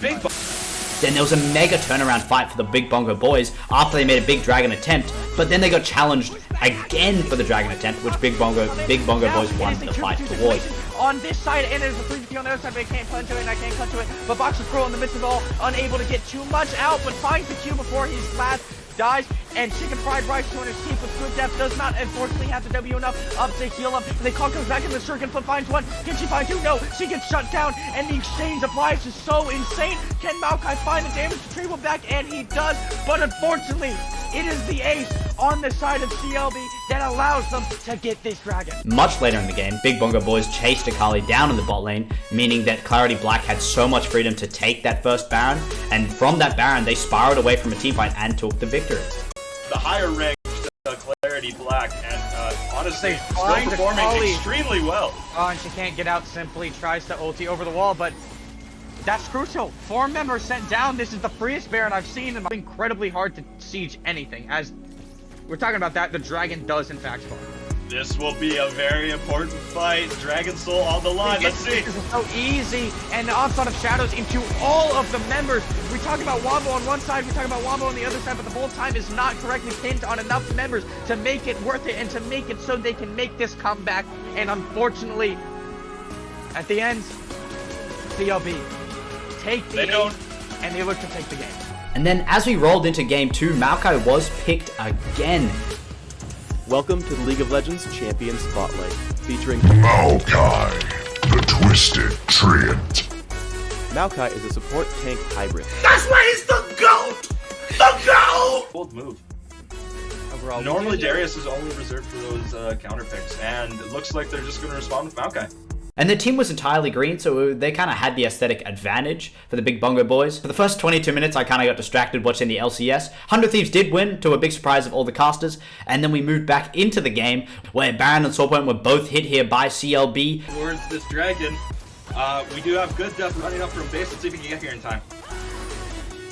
And this dragon is down to 9k HP. They opt to pull it out, so the potential steal is has a lot less potential to happen. The Maokai ulti for the engage. They want to make this happen. The Wombo combo, but the bullet time is just barely out of range, but it's not going to matter in the end. The Deathball comes too strong, but this Twitch is free firing in the backline. Good Death trying to stall time for his 80 carry, but in a 1v4, when you're already routed and they're already on top of you, they make it look easy. With CLB taking a massive victory in the second game and this series, it seemed like the casters had gone to Hogwarts, because every single time they were casting and made predictions, they just put a caster curse down on poor Big Bongo Boys. The series is taken by Clarity Black. And that was Risen Unstoppable for the night. Hey everybody, and welcome back to the Risen recap. Today we're looking towards Risen Unstoppable, and the stream started off with a bang, Quicksand asleep. It's the first game of Unstoppable Risen Premade. Come on, get up, But I gotta say, he was smooth once he rolled into it. And our first series was Big Bongo Boys playing up against Clarity Black. For the first 20 minutes of the game, it was a bit of fighting in the top lane, but not much happened besides that. Oh, but the engage coming out from Sejuani, but it's trading back, and Maokai actually regenerated a lot more health than I would expected there. For Boxer Squirrel, just really those kind of impacts making a huge difference in the gold. Yeah, and I don't know whether I want to call them Triple B, BBB, or Big Bongo Boys, because they're not all same solos. Then there was a mega turnaround fight for the Big Bongo Boys after they made a big dragon attempt, but then they got challenged again for the dragon attempt, which Big Bongo Boys won the fight towards. On this side, and there's a 3v on the other side, but I can't punch to it, and I can't cut to it. But Boxer Squirrel in the midst of it all, unable to get too much out, but finds the Q before he's last. Dies, and Chicken Fried Rice to escape with good depth, does not unfortunately have the W enough up to heal him, and they call comes back in the circuit, but finds one. Can she find two? No, she gets shut down, and the exchange of lives is so insane. Can Maokai find the damage retrieval back? And he does, but unfortunately, it is the ace on the side of CLB that allows them to get this dragon. Much later in the game, Big Bongo Boys chased Akali down in the bot lane. Ladies and gentlemen, welcome back for game 2 of this quarter final. Already, it's been so entertaining. We've only had game 1. But like we already said, Graham, we can try and predict it as much as we can. It ain't gonna matter. Look at this sneaky engage. Trying to get a flank around, and I doubt that anybody will actually face check this. Oracle goes out as well to ensure there's no ward to spot them. Defensive stance coming through here from Heartbreakers, who are on the blue side. Ghost's gonna go down as well with Predator. The boots start from the cinch. You have to respect it. Flashes the fling, handshook, back step. It feels really bad. Yeah, and those... I don't know if that's quite worth burning both sums for the Caitlyn flash. Maybe they can try to do something with Headhunt moving down to the bot lane. It looks like, of course, they will be starting on the top side. Kindred Low starting red. She is a marksman after all. And that does mean that Flashless Caitlyn is a bit more vulnerable than you would like to see. And of course, the net start does hurt the level 1, but there will be a little bit of a ward on this red buff here. So we'll have exact vision of where this Kindred is starting, and so they should expect that this is going to be probably level 3 gank bot lane. We will see if that script has changed for the Kindred in these games. Is the Kindred going to get off to a good start? Because ultimately it didn't even matter in the last game here, Graham, because they ended up winning the game anyway. So keep our eye on that jungle matchup, of course. It's going to be also important for both of these guys to try and get off to the best start as they possibly can, especially when you pick carries like this in the jungle. Yeah, and I mean, I kind of touched on how Oblivion can use this, but of course, there's no sums on the Singed either, so that does mean that if the Grave so desires, they can just gank top lane, and that should be more or less free, considering Mundo Cleaver is a very good slow, and can definitely make it so that Singed can't really move anywhere. So we'll have to see where they go, but as it stands, both junglers are going to be clearing towards their bot side, and will not actually look to do anything on the top side. Okay, we see that trade coming through from Smelvin. That second cast is Steel Tempest. Always going to land if you're good enough with it. And we've seen this in the previous game too. The Kindred hovering around that bot side. They know that the Kindred is there, so going to get spotted out. Most certainly won't get anything standing around there. But this is a little bit bad. Oh, flash forward, headbutt pulverize, traps go down, but didn't actually land on it. Rapid fire, handshake goes through from Riley. And yeah, that'll be it. They'll walk away from that one. The Caliber net saving the Jinx, the Caitlyn. Caitlyn's actually got the net, not the Jinx. But already they've seen proactive plays, looking pretty busy on that Kindred. Yeah, but I don't really like that play at all because, I mean, just look at the CS differential here. The Graves' Torque is 2 camps up, or actually 3 camps up, and we'll be able to gank bot lane in return. Yeah, Graves is here now, double buff on, okay. Chompers go down as well, Calculated Luck going to get stunned up by the Alistar, flash forward from Riley. Exhaust going to be cleansed off, who's going to die first? First blood goes on to the Jinx there, looking to turn around. Youngling looking pretty good. Again, flashes forward, secures the kill onto the Renata, looking for that triple. Will he get it? Yes, he will. Youngling on the board, but the Galio made the roam, being Guzzler, guzzling up that bot lane, picks up a double for himself. A little bit of a gank top lane here. Flash onto the Dr. Mundo. Should be a kill though. Yeah, Escanor is outgunned in that top side, and even though the Singed used both summoners so early in the game, not punished for that one, as the Kindred is the first up to that top lane. Yeah, and I mean, going back to that bot gank, extremely well played from Youngling there. Picking up a triple kill in the 2v3 there, but does look like the Yasuo will be meeting his first death, potentially. Oh, Smelvin dashing through. Okay, wind wall went up. A little bit of damage coming out. Kindred's still going to go for it. It flashes forward, doesn't get enough damage there, but Calculated Luck certainly calculated that one. Picks up a freebie onto the Kindred. Smelvin going to go low here, but going to walk away. Levels up as well. The roam from the Alistar enough to negate any other damage going on to the Yasuo. Oh my god, and they just don't want to stop here, Graham. Hex Flash right onto Calculated Luck. Stun gonna go through onto the Cinch. He's got his ghost back, he flips over. The Galio gonna deliver him in. Smelvin going low, but the opposing mid laner gonna fall here. Gets the knock up again on a Calculated Luck. He's gonna dash forward to try and stay alive, but the Cinch will surely fall here as well.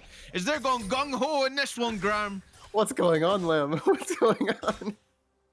So much action going on here, and that does mean that little bit of chaos there, and it's kind of hard to determine who exactly is going to be the big winners here. Of course, Oblivion overall is going to be ahead 1k gold at this stage in the game. It's going to be quite nice there, and I believe actually Kindred should be sitting at 2 marks now, actually, because they were able to pick up both Scuttle Crabs where the marks spawn, and does mean that in terms of Kindred marks, the Headhunt has been in the lead so far for this set, but the unfortunate thing is that this Graves actually did get quite a bit of gold on their end, so the Graves being hyper accelerated in the early game is a little bit scary. Oh my god, Renata's gonna pay with her life for that ward!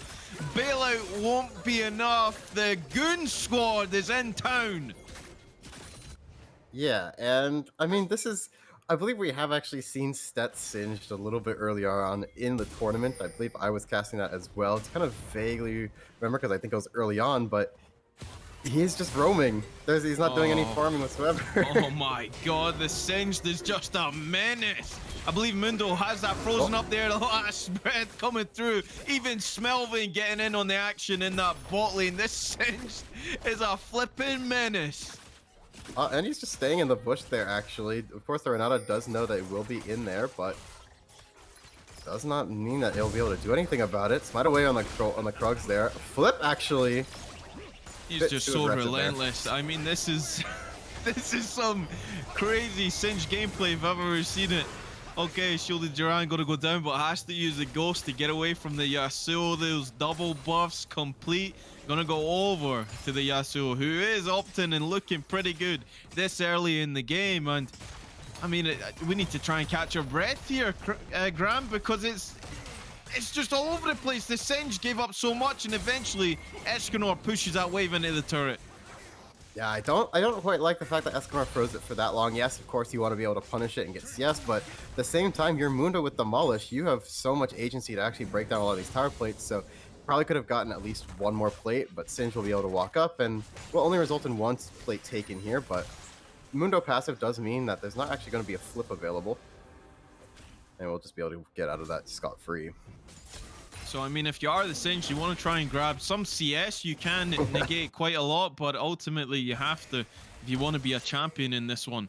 Sitting on relatively low gold, and Mundo still hasn't backed yet as well, so we'll keep our eyes where Stet goes next. Certainly can't take your eyes off this man. He just seems to be everywhere right now. Maybe he thinks he's playing the jungle here, Graham. I don't know. Maybe the Predator's a license to roam. I don't know.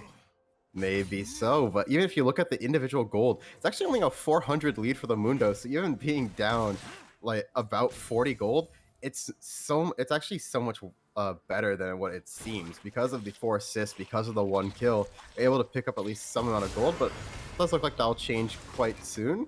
Yeah, the caster curse still in effect. Oh, look at the Jukes. Oh my god, this man is John Travolta on a Saturday night if I've ever seen one. They're going to re-engage here. Mega Death Rocket going to go wide, but they're going to bring back Calculated Luck. The Graves is in melee distance. In goes Bean Guzzler as well. Shielded Durant going to land on 2. Steel Tempest going to land on both as well. They'll flip over. Escanor, Hero's Entrance going to come in, but on the back of that fight, no level 6 for the Kindred, which means you're a freebie for the Graves. Smelvin, he's going to go the next with that one, and the roam from the Alistair. Not enough to negate the damage that ultimately comes through, and Heartbreakers turn it around.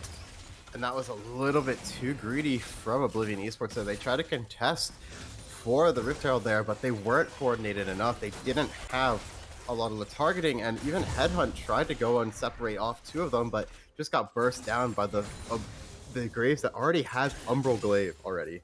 So kind of hard to actually deal with any of this, and of course will result in the Rift Herald going over to the side of Heartbreakers, excuse me. But that does also mean that their gold lead here is pretty much negated, and in fact will be an 800 lead for the side of Heartbreakers here, and probably more once this tower goes down. Wow, not even 10 minutes on the clock, but the first turret gonna go down as you see the set again. It's gonna get the flash out with rapid fire down there in that bot lane. They're looking for the wraparound potentially. This set, the Stet, the Singed, everything. Wait, there's a Caitlyn there. No, there's not. Zap gonna secure that one, Youngling, but Alistair will fall and they'll donate another kill over.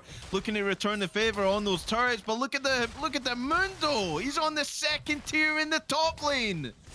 Yeah, and this is where this strategy starts to fall apart here, because sure, you got the kill onto the bot laner. It was traded 1-for-1 though, because you dived, because this Alistar is only level 4 compared to the level 8 Jinx. I mean, it creates such a weird disparity of XP and gold share that it's kind of hard to actually tell which situation is better. Because yeah, sure, on one hand, you have a 4-1 Jinx that can carry this game. On the other hand, you have a 3-2 Graves, you have a 4-1 Galio, and simply put, your support's still level 5, and your top laner is level 6. It is so difficult to try and find anything with that. That level 6 coming in from the Singed, I mean, we'll keep our eyes on him, and he'll certainly be able to push out those waves once he gets a little bit more AP stacking. But you can see the armor already coming through for that Singed, not even opting to try and go for the Rylai's, for the Leandries, anything AP wise, so just purely looking to be that little bit of a tank in front of his team here. But we're only at the 11-minute mark. I mean, we see almost double the amount of kills we've seen in game 1, so certainly something has changed here, Graham, and it's I kind of like it. I like how they're just going for it here. Yeah, absolutely. It is certainly more entertaining, but whether or not it will actually win the game for them is yet to be seen, as we still have quite a ways to go. It's only 11 minutes. Ghost Predator being here he goes again.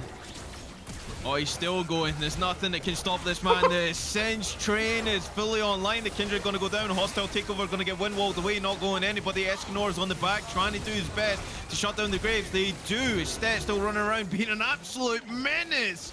Oh my god, and he's still alive. The Singed does not fall. Will we see the re-engage? Oh, Galio straight into the last bit. Fails the flash. Being Guzzler.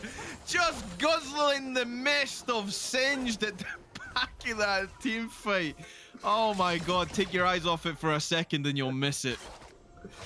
And I mean, this is something that I have to respect out of a lot of teams. And it's the thing of saying, okay, yeah, we're losing right now, but if we just keep trying for stuff and we keep going for things that they might not expect, then we might actually be able to scrounge together something and actually get a lead. And this is exactly what's happening. Yeah, they were down like 3k gold at some point during this game, but if they just say, we'll just keep looking for kills, it's fine, we don't care, then you'll eventually be able to find something if the opponent is not playing respectfully enough. And that's kind of how the skirmishy style is going to have to work for them. But now that they've sort of revealed their hand here, if Heartbreakers are able to say, okay, cool, we'll just play this safely, we don't need to worry about anything like that, then we can try and take this slower and make sure that we're being smarter about how we're approaching things. And that does lead to less fights, and that does mean that Oblivion's strategy becomes less and less useful. As we mentioned beforehand, the XP differential on these members is quite astronomical.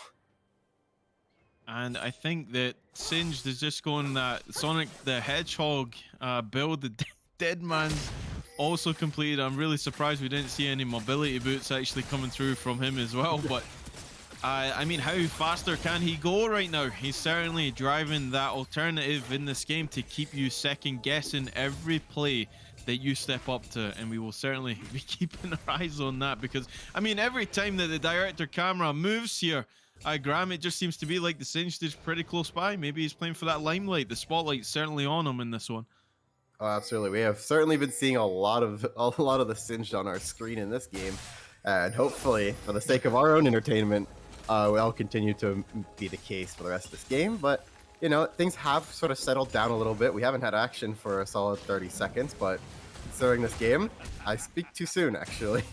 I mean, he's just disrespecting everybody that walks up to him right now. So he's going to farm up that wave. Of course, there's a 3-level difference between the Galio. Actually, it's 2 levels. He leveled up. He's level 8 now. So Singed trying to catch up as best he can.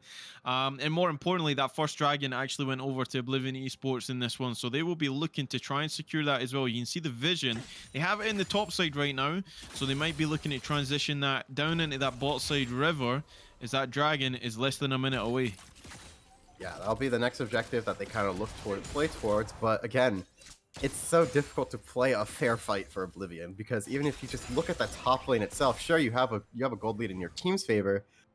The Mundo is almost 2k gold up on the Singed, and accelerating a tank to that point can be quite problematic. It's not to the point where this Jinx is actually so much further ahead of the game, So it is still it's still doable, of course. It's not like it's completely out, but their front line is going to be so much harder to break through than yours, and it can be a little bit rough to play it fair. So I want to see them try and go for that scrappy style, try to get a pick before they try to go for this, and of course the Cinch resetting does mean that they're removing that possibility, unless they decide to go for a 2-man with the Alistar Yasuo combination. Well, I did say we were going full solo queue in this game, and it certainly feels like that. If you are the Mundo, you're enjoying it, but the rest of the team, not so much. They get a lot of damage onto that Mundo. He goes to about just over 50% of his health right there. Will Frenzy going to zone him out. And it looks like, once again, that Oblivion Esports are in full control of this river here, so that dragon is going to be started up.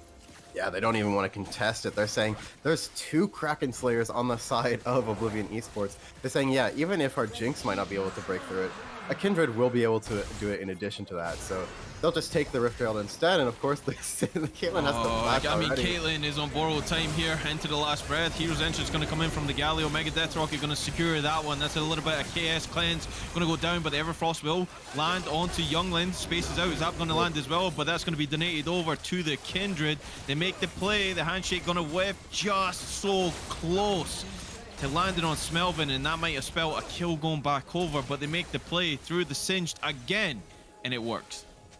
Yeah, and even though the Caitlyn flashed so early on, they're still able to run it down with all the move speed. They have the Deadmans, they have the Predator, they have the Ghost.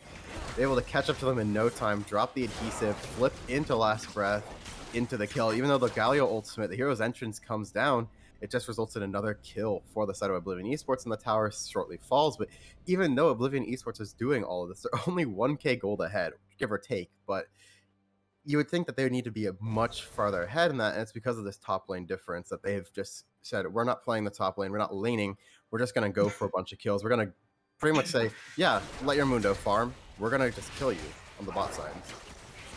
So it's the Singe Simulator. And you know what? Every time Caitlyn sees that Predator go above her head, it's got to feel so bad. 4 deaths in the game already as we approach that 17.5 minutes on the clock. No dragon for 3:30. The Baron well outside of that as well. 2 minutes 30 on that one. But has to be said, is this just a mental game that they're playing here, Graham? Or are they just saying we're going to just use this Singed as a nuclear weapon to just tilt the hell out of the enemy team, and if it works, it works, and if it doesn't, then we'll keep on trying until it does? That's certainly a possibility, and it is a fair sort of thing to go for. If you get into their minds and you allow them to sort of get comfortable playing in one style, and then you switch it up, and then you go for something like this. We took it from the late game fighting where we're having the Jinx versus Phelios, the Azir versus Victor, and now we're saying, okay, we have just swapped, and we're going to be trying to kill you at 2 minutes into the game. It certainly does make it so that the side of Heartbreakers has to sort of adjust to that shock of saying, oh, they aren't trying to scale, they want to go for something early on, and it makes them sort of make more mistakes because it didn't come into it prepped. So it does have a factor into that, believe it or not. So maybe that's probably what we're seeing here, but I want to see how they can actually end this out, because Oblivion Esports have showed that they're going to be scrappy throughout the first 15 minutes of the game. I want to see how they're going to end it out that way. All right, so keep your eyes on that Singe. 30 seconds until that Ghost is up, and we will certainly be seeing a play coming out from Stet, as we've seen all game so far. Definitely knows how to play this champion. I mean, I'm a Singed enthusiast. I like it. It's a little bit different to what happens to me in solo queue. I certainly don't reap the rewards as much as this one is. And just playing around with the Mundo here, certainly nothing will come of it. Dodges that one. Okay, he's even got the happy feet to go around with the poison. Will we see anything come of that? I very much doubt it. He's going to get out of there. Yeah, has to pop the ultimate as well, but that's actually pretty big. Ace in the hole going to go through. The dive is certainly there. Escanor has to pop maximum dosage. They want to try and kill the Singe, but rule number 1 says you don't chase the Singed. Is he going to get anything? The Singed is going to get out. It's just comical at this point. So, maximum dosage down. Escanor, could this be the debate? The Singed is still here. They're going to slow him down with Wolf's Frenzy. Bardo is in the vicinity. Hostile takeover going to go through, negated onto the Yasuo because of the wind wall, but it's going to be secured by the Jinx. Zap lands onto rapid fire, and the Singed is just causing so much chaos in the camp of Heartbreakers. They don't know how to answer this man. And I mean, he's just having fun with it now. The juke shoes, the happy feet onto the Singe there, dodging out. Not all the cleavers, still some of them did hit, but dodging out on a lot of the ones that really didn't matter in that. And of course, that gives time for the side of Oblivion Esports to collapse down to the boss side, pick up the kill onto the Mundo, and albeit it doesn't really result in much, but it did actually bring all of Heartbreakers down to the bot side, try and defend anything else from happening, and that does mean that they can't get an optimal Rift Herald off, and that does mean that this will be marching down to the bot lane. But with Kindred and Singe in the area, I don't think this will crash. All right, so 20 minutes on the clock, 2,500 is the gold lead for Oblivion Esports here. They're certainly threw a spanner in the works to keep everybody entertained and guessing, but so far it's working for them. They have 2 dragons, and now that third dragon, the soul point, is about to spawn, and the resets are coming through from the Galio and the Graves, so they're going to give this one up as well, Graham. Yeah, and that's going to be a third dragon straight for the side of Oblivion Esports, and that's kind of concerning for the side of Heartbreakers here, because what do you do against a late game Jinx, against late game Kindred and Yasuo that has agency to actually have an Alistar, has a Singe to buy time and space for them to function as their champions intended? It's going to be super scary from this point out, and yeah, sure, your Mundo is so far ahead of our Singe, but we don't care at all, and it's going to be super difficult. We actually have the Bork onto this Yasuo as well, making sure that there is no way that, yeah, this Mundo is super far ahead, but we have methods to actually break through that defensiveness, and so that advantage doesn't mean that much. Yeah, wow. Take a breath. It's going to be a Mountain Soul this game as well. And you're right, the Mundo is so far ahead, but look at the Jinx right now. She's got 3 items, Infinity Edge just completed for Youngling on the Jinx, looking to really turn the tide in this game and snowball it as best they can. And they're certainly doing that. This strategy of giving up both of those top turrets is certainly paying off. Yeah, and I mean, that's a 4K advantage for the Jinx over the Caitlyn there. Absolutely massive. 3 items at 22 minutes. This is going to be brutal for Heartbreakers to try and fight into, considering there's no real way, there's no real dive to try and get onto this Jinx in a safe manner. Both suns are up, there's Cleanse, there's Flash. It's just going to be super difficult here, and I wouldn't be surprised if Oblivion, you can see the pings going down on the minimap there. They're trying to bait this, but I think they could just start up the ultimate. Oh, Flash, fling, everything. Entrance comes in from Galio, try and keep the Graves alive, not going to land. Singe going to pick up that one. Stasis has to be popped from Bean Godzilla, gets thrown back in to the Lions then as Caitlyn picked up Mega Death Rocket to polish it off. That's 3 kills in quick succession for the side of Oblivion Esports, and it looks like they're turning around to take that Baron.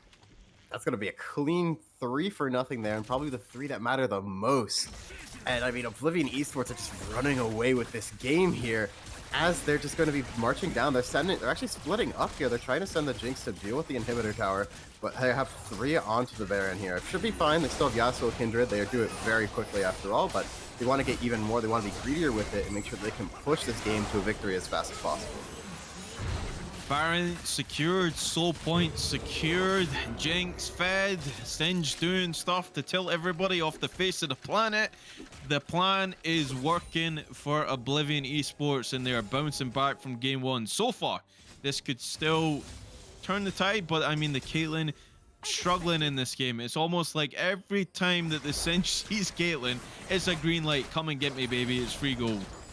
Yeah, there's definitely a green light over the head of the Caitlyn. They see it on the mini-map, and they're just, how do we get to this Caitlyn? How do we make their life more miserable in this game?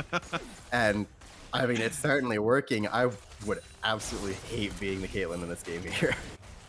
I mean, you could literally be the Alistar, the Yasuo, and the Kindred, and you're just riding along in this game, just entertaining, enjoying your time on the Rift, because ultimately that top and the AD carry is just running away with the game with the plays that are coming out from both of these guys. And of course, now you're getting that armor penetration coming through for the Jinx.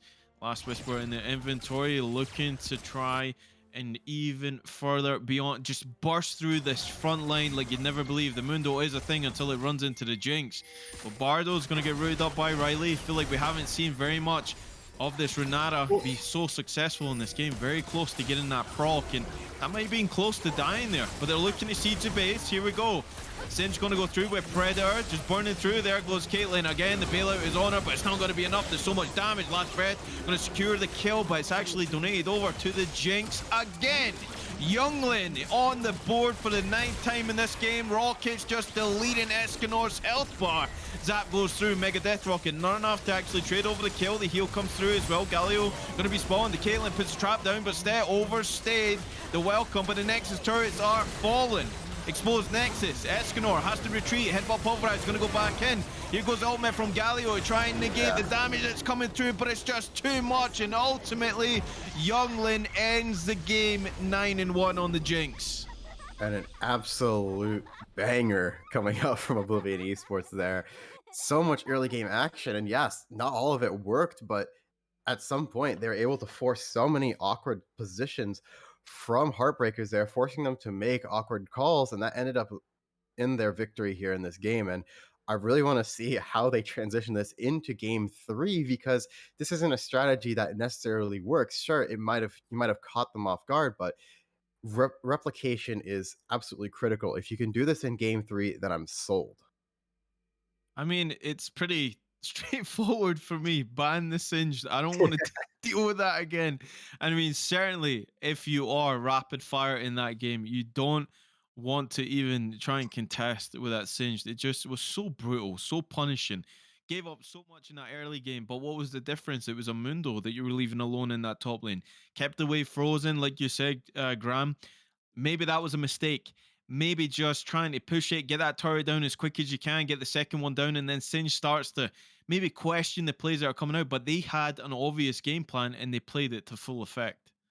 Oh, absolutely. And I do want to see sort of the adaptation that we're going to see from Heartbreakers here, because this was a much more defining game than game 1 there. Game 1 was close for a while. It was kind of back and forth. But this one, it felt like, aside from that one Rift Herald fight, it was Oblivion Esports controlling the pace the entire time. And I really didn't see Heartbreakers having the will or sort of the way to make a lot of the plays happen. So I do want to see how they're going to change their style in the next game. So, I mean, the quarterfinals, they're delivering. What can we say? It's thoroughly entertaining. And I mean, we still can't guess what they're going to pull out next. I mean, will we have the Rammus, which has been banned away? Maybe the Singe falls into that same category. We will see. But we're going to take a short break here. And when we come back, we'll come back for game 3 with the series tied. Back to the Risen recap. Today we're looking towards Risen Unstoppable, and the stream started off with a bang. Quicksand asleep. It's the first game of Unstoppable Risen Premade. Come on, get up. But I gotta say, he was smooth once he rolled into it.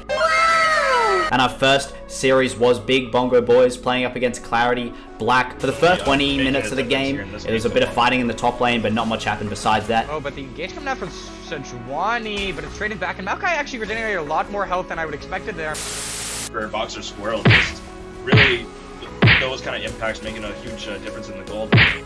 Yeah, and I don't know whether I want to call them Triple B, BBB, or Big Bongo Boys, because they're not all same solos. Then there was a mega turnaround fight for the Big Bongo Boys after they made a big dragon attempt, but then they got challenged again for the dragon attempt, which Big Bongo Boys won the fight towards. On this side, and there's a 3v2 on the other side, but I can't punch to it, and I can't cut to it. But Boxer Pro in the midst of it all, unable to get too much out, but finds the Q before he's last. Dies, and Chicken Fried Rice to escape with good depth, does not unfortunately have the W enough up to heal him. And they call comes back in the circuit, but finds one. Can she find two? No, she gets shut down, and the exchange of lives is so insane. Can Maokai find the damage to Treble back? And he does, but unfortunately, it is the ace on the side of CLB that allows them to get this dragon. Much later in the game, Big Bongo Boys chased Akali down in the bot lane, meaning that Clarity Black had so much freedom to take that first Baron, and from that Baron, they spiraled away from a teamfight and took the victory. The higher ranked Clarity Black, and honestly, still performing extremely well. Oh, and she can't get out simply, tries to ulti over the wall, but that's crucial. 4 members sent down. This is the freest Baron I've seen, and it's incredibly hard to siege anything. As we're talking about that, the dragon does in fact spawn. This will be a very important fight. Dragon Soul on the line. Let's see. This is so easy, and the onslaught of shadows into all of the members. We talk about Wombo on one side, we talk about Wombo on the other side, but the whole time is not correctly pinned on enough members to make it worth it and to make it so they can make this comeback. And unfortunately, at the end, CLB take the They don't. eight, and they look to take the game. And then as we rolled into game 2, Maokai was picked again. Welcome to the League of Legends Champion Spotlight, featuring Maokai, the Twisted Treant. Maokai is a support tank hybrid. That's why he's the GOAT! The GOAT! Bold move. Overall, Normally Darius is only reserved for those counter picks, and it looks like they're just going to respond with Maokai. And the team was entirely green, so they kind of had the aesthetic advantage for the Big Bongo boys. For the first 22 minutes, I kind of got distracted watching the LCS. 100 Thieves did win, to a big surprise of all the casters. And then we moved back into the game, where Baron and Soulpoint were both hit here by CLB. Towards this dragon, we do have good death running up from base. Let's see if we can get here in time. And this dragon is down to 9k HP. They opt to pull it out, so the potential steal is has a lot less potential to happen. The Maokai ulti for the engage. They want to make this happen. The Wombo combo, but the bullet time is just barely out of range, but it's not going to matter in the end. The Deathball comes through strong, but this Twitch is free firing in the backline. Good Death trying to stall time for his 80 carry, but in a 1v4, when you're already routed and they're already on top of you, they make it look easy. With CLB taking a massive victory in the second game and this series. It seemed like the casters had gone to Hogwarts, because every single time they were casting and made predictions, they just put a caster curse down on poor Big And Bongo the boys. series is taken by Clarity Black. And that was Risen Unstoppable for the night. Hey everybody, and welcome back to the Risen recap. Today we're looking towards Risen Unstoppable, and the stream started off with a Wake bang. up! Quicksand asleep. It's the first game of Unstoppable Risen Premade. Come on, get up, come But on, I come gotta on. say, he was Go. smooth once he rolled into it. And our first series was Big Bongo Boys playing up against Clarity Black for the first 20 minutes. All right, no messing around with game 3 here. We are already into draft. Both of these teams eager to try and take the advantage again. Game 1, of course, was taken by Heartbreaker, and then in the second game, Oblivion bounced back here. Graham, I mean, does that singed warrant the ban? The answer will be no. So will they run it again, or do they come up with a better answer than the Mundo? Yeah, notably, the Renata is taken off the table here. They decided that that's not going to be anything they want, but they're just going to take the first pick, Kindred, and say, we're not going to let you have this pick. It was super solid. And the game got later on. Sure, the early game didn't go well in that first game, but we're going to take it away regardless. Yep. Oh, they might be running back the Graves Kindred matchup. Okay, they obviously think that they can do it better. So again, it has to be said that in that game, Oblivion, they played the Kindred pretty well. I mean, the marks were certainly not as high as what you would usually find, but the skirmishes were on point, and certainly the target selection from the passive of the Kindred was pretty good, putting pressure where it needed to be, and ultimately it didn't even matter. Like I said, you could be the jungler, you could be the mid, and you could be the support in that game, and all you're doing is just watching the Stet and Youngling show for the majority of that game. So they are going to run back the Caitlyn as well. Yeah, Graves Caitlyn, super standard so far, and it looks like it'll be pretty much the same exact composition. Of course, they're not as bad, but the Zac lock-in, with that being a Kindred, I don't know quite where to expect that Zac to be going. It might be top lane, but there is some like mentionings of Zac mid as an answer to Sylas, but of course with no Sylas picked, I'm not quite sure if that will be the case here. But the Blitzcrank also locked in just provides a little bit more pick potential, especially with the Zac and the Kindred being able to find some long range sort of engages. So now that becomes even more obnoxious for Caitlyn. Rapid fire in this one has to be on point. I mean, the Organa makes sense here. That Black Shield, you have to go for it, right? There's too much that can actually hit you here. The Zac, the Blitzcrank being the main focus of that one. So we'll see how that bot lane actually plays out. Heartbreaker already revealing what they're going to play, and of course this Blitzcrank and Zac can be flexed, but the Kindred being locked in, we're not going to see that Blitzcrank jungle. Yeah, that is unfortunate. It would be fun. I don't think it's good, but it would be fun nonetheless. Win Brothers being taken off immediately and double tanks being banned from Oblivion, they're saying you lack frontline. Sure, you have Caitlyn Morgana, but if you don't have the frontline to support you in the late game, you're not going to be able to do much with that. So we'll be taking it off, understandably so, but that does mean that there's still quite a few options open. Of course, Ornn is a very staple one. Sejuani has become pretty much in the recent years one of the best top laners for tanks. Of course, if you want to go even deeper, then Shen is still a viable pick here. So we'll be interested to see how they go, but it will be the Scion as their hover. Wow. We'll see if they lock it in. So I just want to How about this one, Graham? Singed. Singed is still available.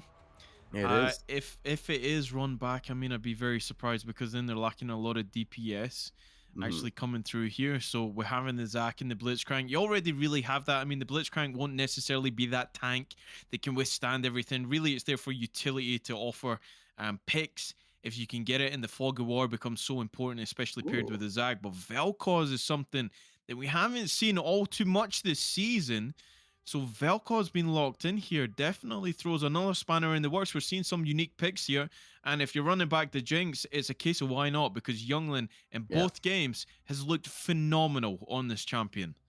Yeah, it's looked like an absolute problem for Heartbreakers that have yet to find a significant answer to it. Maybe the Caitlyn Morgana has a bit more lane dominance here, and maybe they'll try and just say, we'll win it early. But the Xerath Hover as the answer to Vel'Koz, we're going to have some artillery mages in this game. That we haven't seen this in, I don't even know how long in the history of League of Legends, but it will be quite interesting that this gets locked in. Of course, both these champions are very long-range mages, but looks like our fun is a bit ruined by the Orianna pick.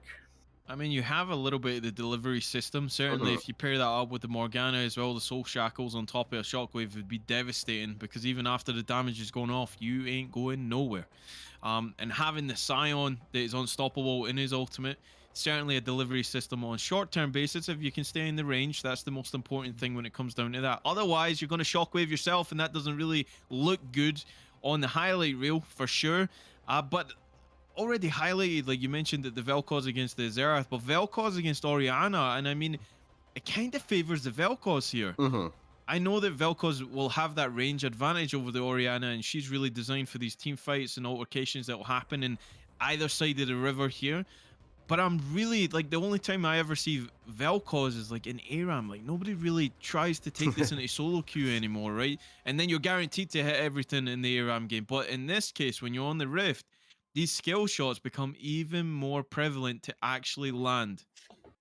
Yeah, maybe we'll see some geometry come out. I don't think I saw any Vel'Koz when I was looking at these players, but of course, I would love to be surprised and see a really solid Vel'Koz game because I think this champion is good if you are understanding of how to pilot it properly, but without that fundamental grasp of this champion needs to be able to do this, needs to position perfectly, it kind of falls short of a lot of other champions. So we'll have to see how they play it out. And of course, they do have a lot of long-range engage here with the Zac, the Blitzcrank, and so the Vel'Koz Jinx can actually follow up quite nicely on that. I do think it's a bit unorthodox. I'm not sure I'm completely sold on this premise, but I think that it is still more or less going to be a pretty interesting concept to work with, and by no means unviable. Yeah, and again, the Zac pick is really unique as well, and they're certainly doing their best to try and throw them off, right? Zac in the top lane is a thing that really it pushes you to understand the mechanics that go into that 1v1, because Zac is pretty strong in that 1v1, and I guess it will be AP that will go on the Zac, maybe as a mythic, depending on what they want to do. They are lacking a lot of front line here, so maybe it is the resistances that are going to come through for the Flubber man up there, but we'll certainly see who can actually punch through that, right? Because you do have backline access with the Scion if you can get round there. The Orianna certainly can move the ball to the backline and try and get it on the Jinx, on the Vel'Koz, but ultimately they have a problem. They have a very short range jungler. They have the long range in the Caitlyn, but she will take time to get that armor penetration online to burst through the Zac. So for a good majority of this game, this is going to be a free-for-all. For Oblivion, they have to take that window. They took it in the last game, and we'll see if we can take it in this one. Yeah, it will be interesting. There's a lot of creative angles that Oblivion can go for, but honestly, right now, I'm kind of favoring Heartbreakers. It's just much more stock standard. You can understand what it's trying to go for, and Caitlyn Morgana is just so difficult to deal with. I'm not a big fan of the Blitzcrank pick into the Caitlyn Grays. I feel like with the Caitlyn, you should expect that Morgana is going to be coming in, but you know, it still has value later on to the game when you can play with Fog of War more often, and you can try to get stuff out of vision and just reaction check to Morgana and say, if you're not going to be perfect with it, then we're going to get a kill regardless. So we'll have to see how that interaction plays out. But for this lane, it's going to be super difficult for the Jinx and the Blitzcrank to actually find any footing. But meanwhile, on the top side, I feel like the Vel'Koz will have push into the Orianna just because of the range advantage. Zac will have push into the Scion because of the max HP that you have on the unstable matter with Zac's W. And that will be pretty interesting to watch. I expect that Zac will go something along the lines of Conquer, Sunfire into Demonic Embrace so that he has some tankiness and some damage that comes through that can actually deal with the Scion, but we'll have to see if that works out. They are continuing with this double marksman versus double marksman. We have the Kindred Jinx versus the Graves Caitlyn. So we'll have to see which sort of supporting lineup will be able to benefit these the most. All the eggs in the Scion basket for engages, and I think that's a really good point that you brought up there. So it kind of differentiates, but Heartbreaker obviously looking to really push the incentive in the laning phase. Now, I like how you brought up that the Blitzcrank doesn't appear that great now. You know, in the first 3 rounds of pick, is the Blitzcrank really something that you want to lock in? Because now, what do? The only person that you can hook here is the Graves or the Caitlyn, and even at some point in the game, hooking the Graves isn't going to be really beneficial for you. So really, it's all onto the Caitlyn. And if she's got that black shield, it's going to make it very hard. Eventually, Morgana will get the stasis. You'll have soul shackles. You hook her into your team, you're setting up for the Orianna. You hook in the Scion, again, you're setting up the Orianna. So these team fights going to be oh so important to how they actually play them out. But saying that, again, we can predict it's not going to happen that way. We will see how it transitions with our thoughts here as we get ready to kick on and get into Game 3 between Oblivion and Heartbreaker with the series tied. We will be back right after the short break. To the Risen recap. Today we're looking towards Risen Unstoppable, and the stream started off with a bang. Quicksand asleep. It's the first game of Unstoppable Risen Premade. Come on, get up. But I gotta say, he was smooth once he rolled into it. And our first series was Big Bongo Boys playing up against Clarity Black. For the first 20 minutes of the game, it was a bit of fighting in the top lane, but not much happened besides that. Oh, but the engage coming out from Sejuani, but it's trading back, and Maokai actually regenerated a lot more health than I would expected there. For Boxer Squirrel, just really those kind of impacts making a huge difference in the gold. Yeah, and I don't know whether I want to call them Triple B, BBB, or Big Bongo Boys, because they're not all same solos. Then there was a mega turnaround fight for the Big Bongo Boys after they made a big dragon attempt, but then they got challenged again for the dragon attempt, which Big Bongo Boys won the fight towards. On this side, and there's a 3 on the other side, but I can't punch to it, and I can't cut to it. But Boxer Squirrel in the midst of it all, unable to get too much out, but finds the Q before he's last. Dies, and Chicken Fried Rice to escape with good depth, does not unfortunately have the W enough up to heal up, and the call comes back in the circuit, but finds one. Can she find 2? No, she gets shut down, and the exchange of lives is so insane. Can Maokai find the damage retrieval back? And he does, but unfortunately, it is the ace on the side of CLB that allows them to get this dragon. Much later in the game, Big Bongo Boys chased Akali down in the bot lane, meaning that Clarity Black had so much freedom to take that first Baron, and from that Baron, they spiraled away from a teamfight and took the victory. The higher ranked Clarity Black, and honestly, still performing extremely well. Oh, and she can't get out simply, tries to ulti over the wall, but that's crucial. 4 members sent down. This is the freest Baron I've seen, and it's incredibly hard to siege anything. As we're talking about that, the dragon does in fact spawn. This will be a very important fight. Dragon Soul on the line. Let's see. This is so easy, and the onslaught of shadows into all of the members. We talk about Wombo on one side, we talk about Wombo on the other side, but the whole time is not correctly pinned on enough members to make it worth it and to make it so they can make this comeback. And unfortunately, at the end, CLB take the lead, and they look to take the game. And then as we rolled into Game 2, Maokai was picked again. Welcome to the League of Legends Champion Spotlight, featuring Maokai, the Twisted Treant. Maokai is a support tank hybrid. That's why he's the GOAT! The GOAT! Bold move. Overall, normally Darius is only reserved for those counter picks, and it looks like they're just going to respond with Maokai.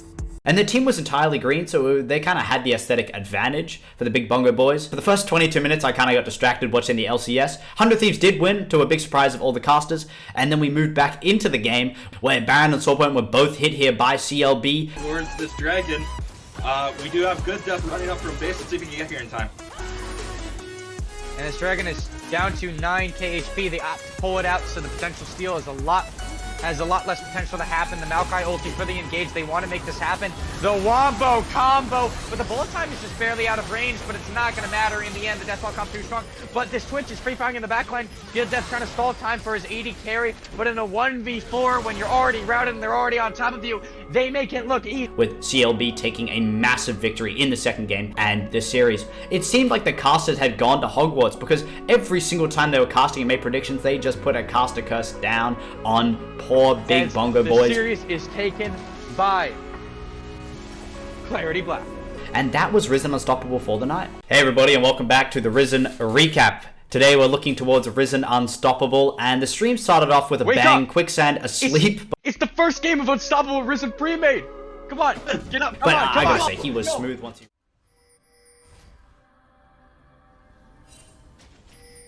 Welcome back, ladies and gents. We have been bamboozled. It's a Blitzcrank top. Zach support here, Graham.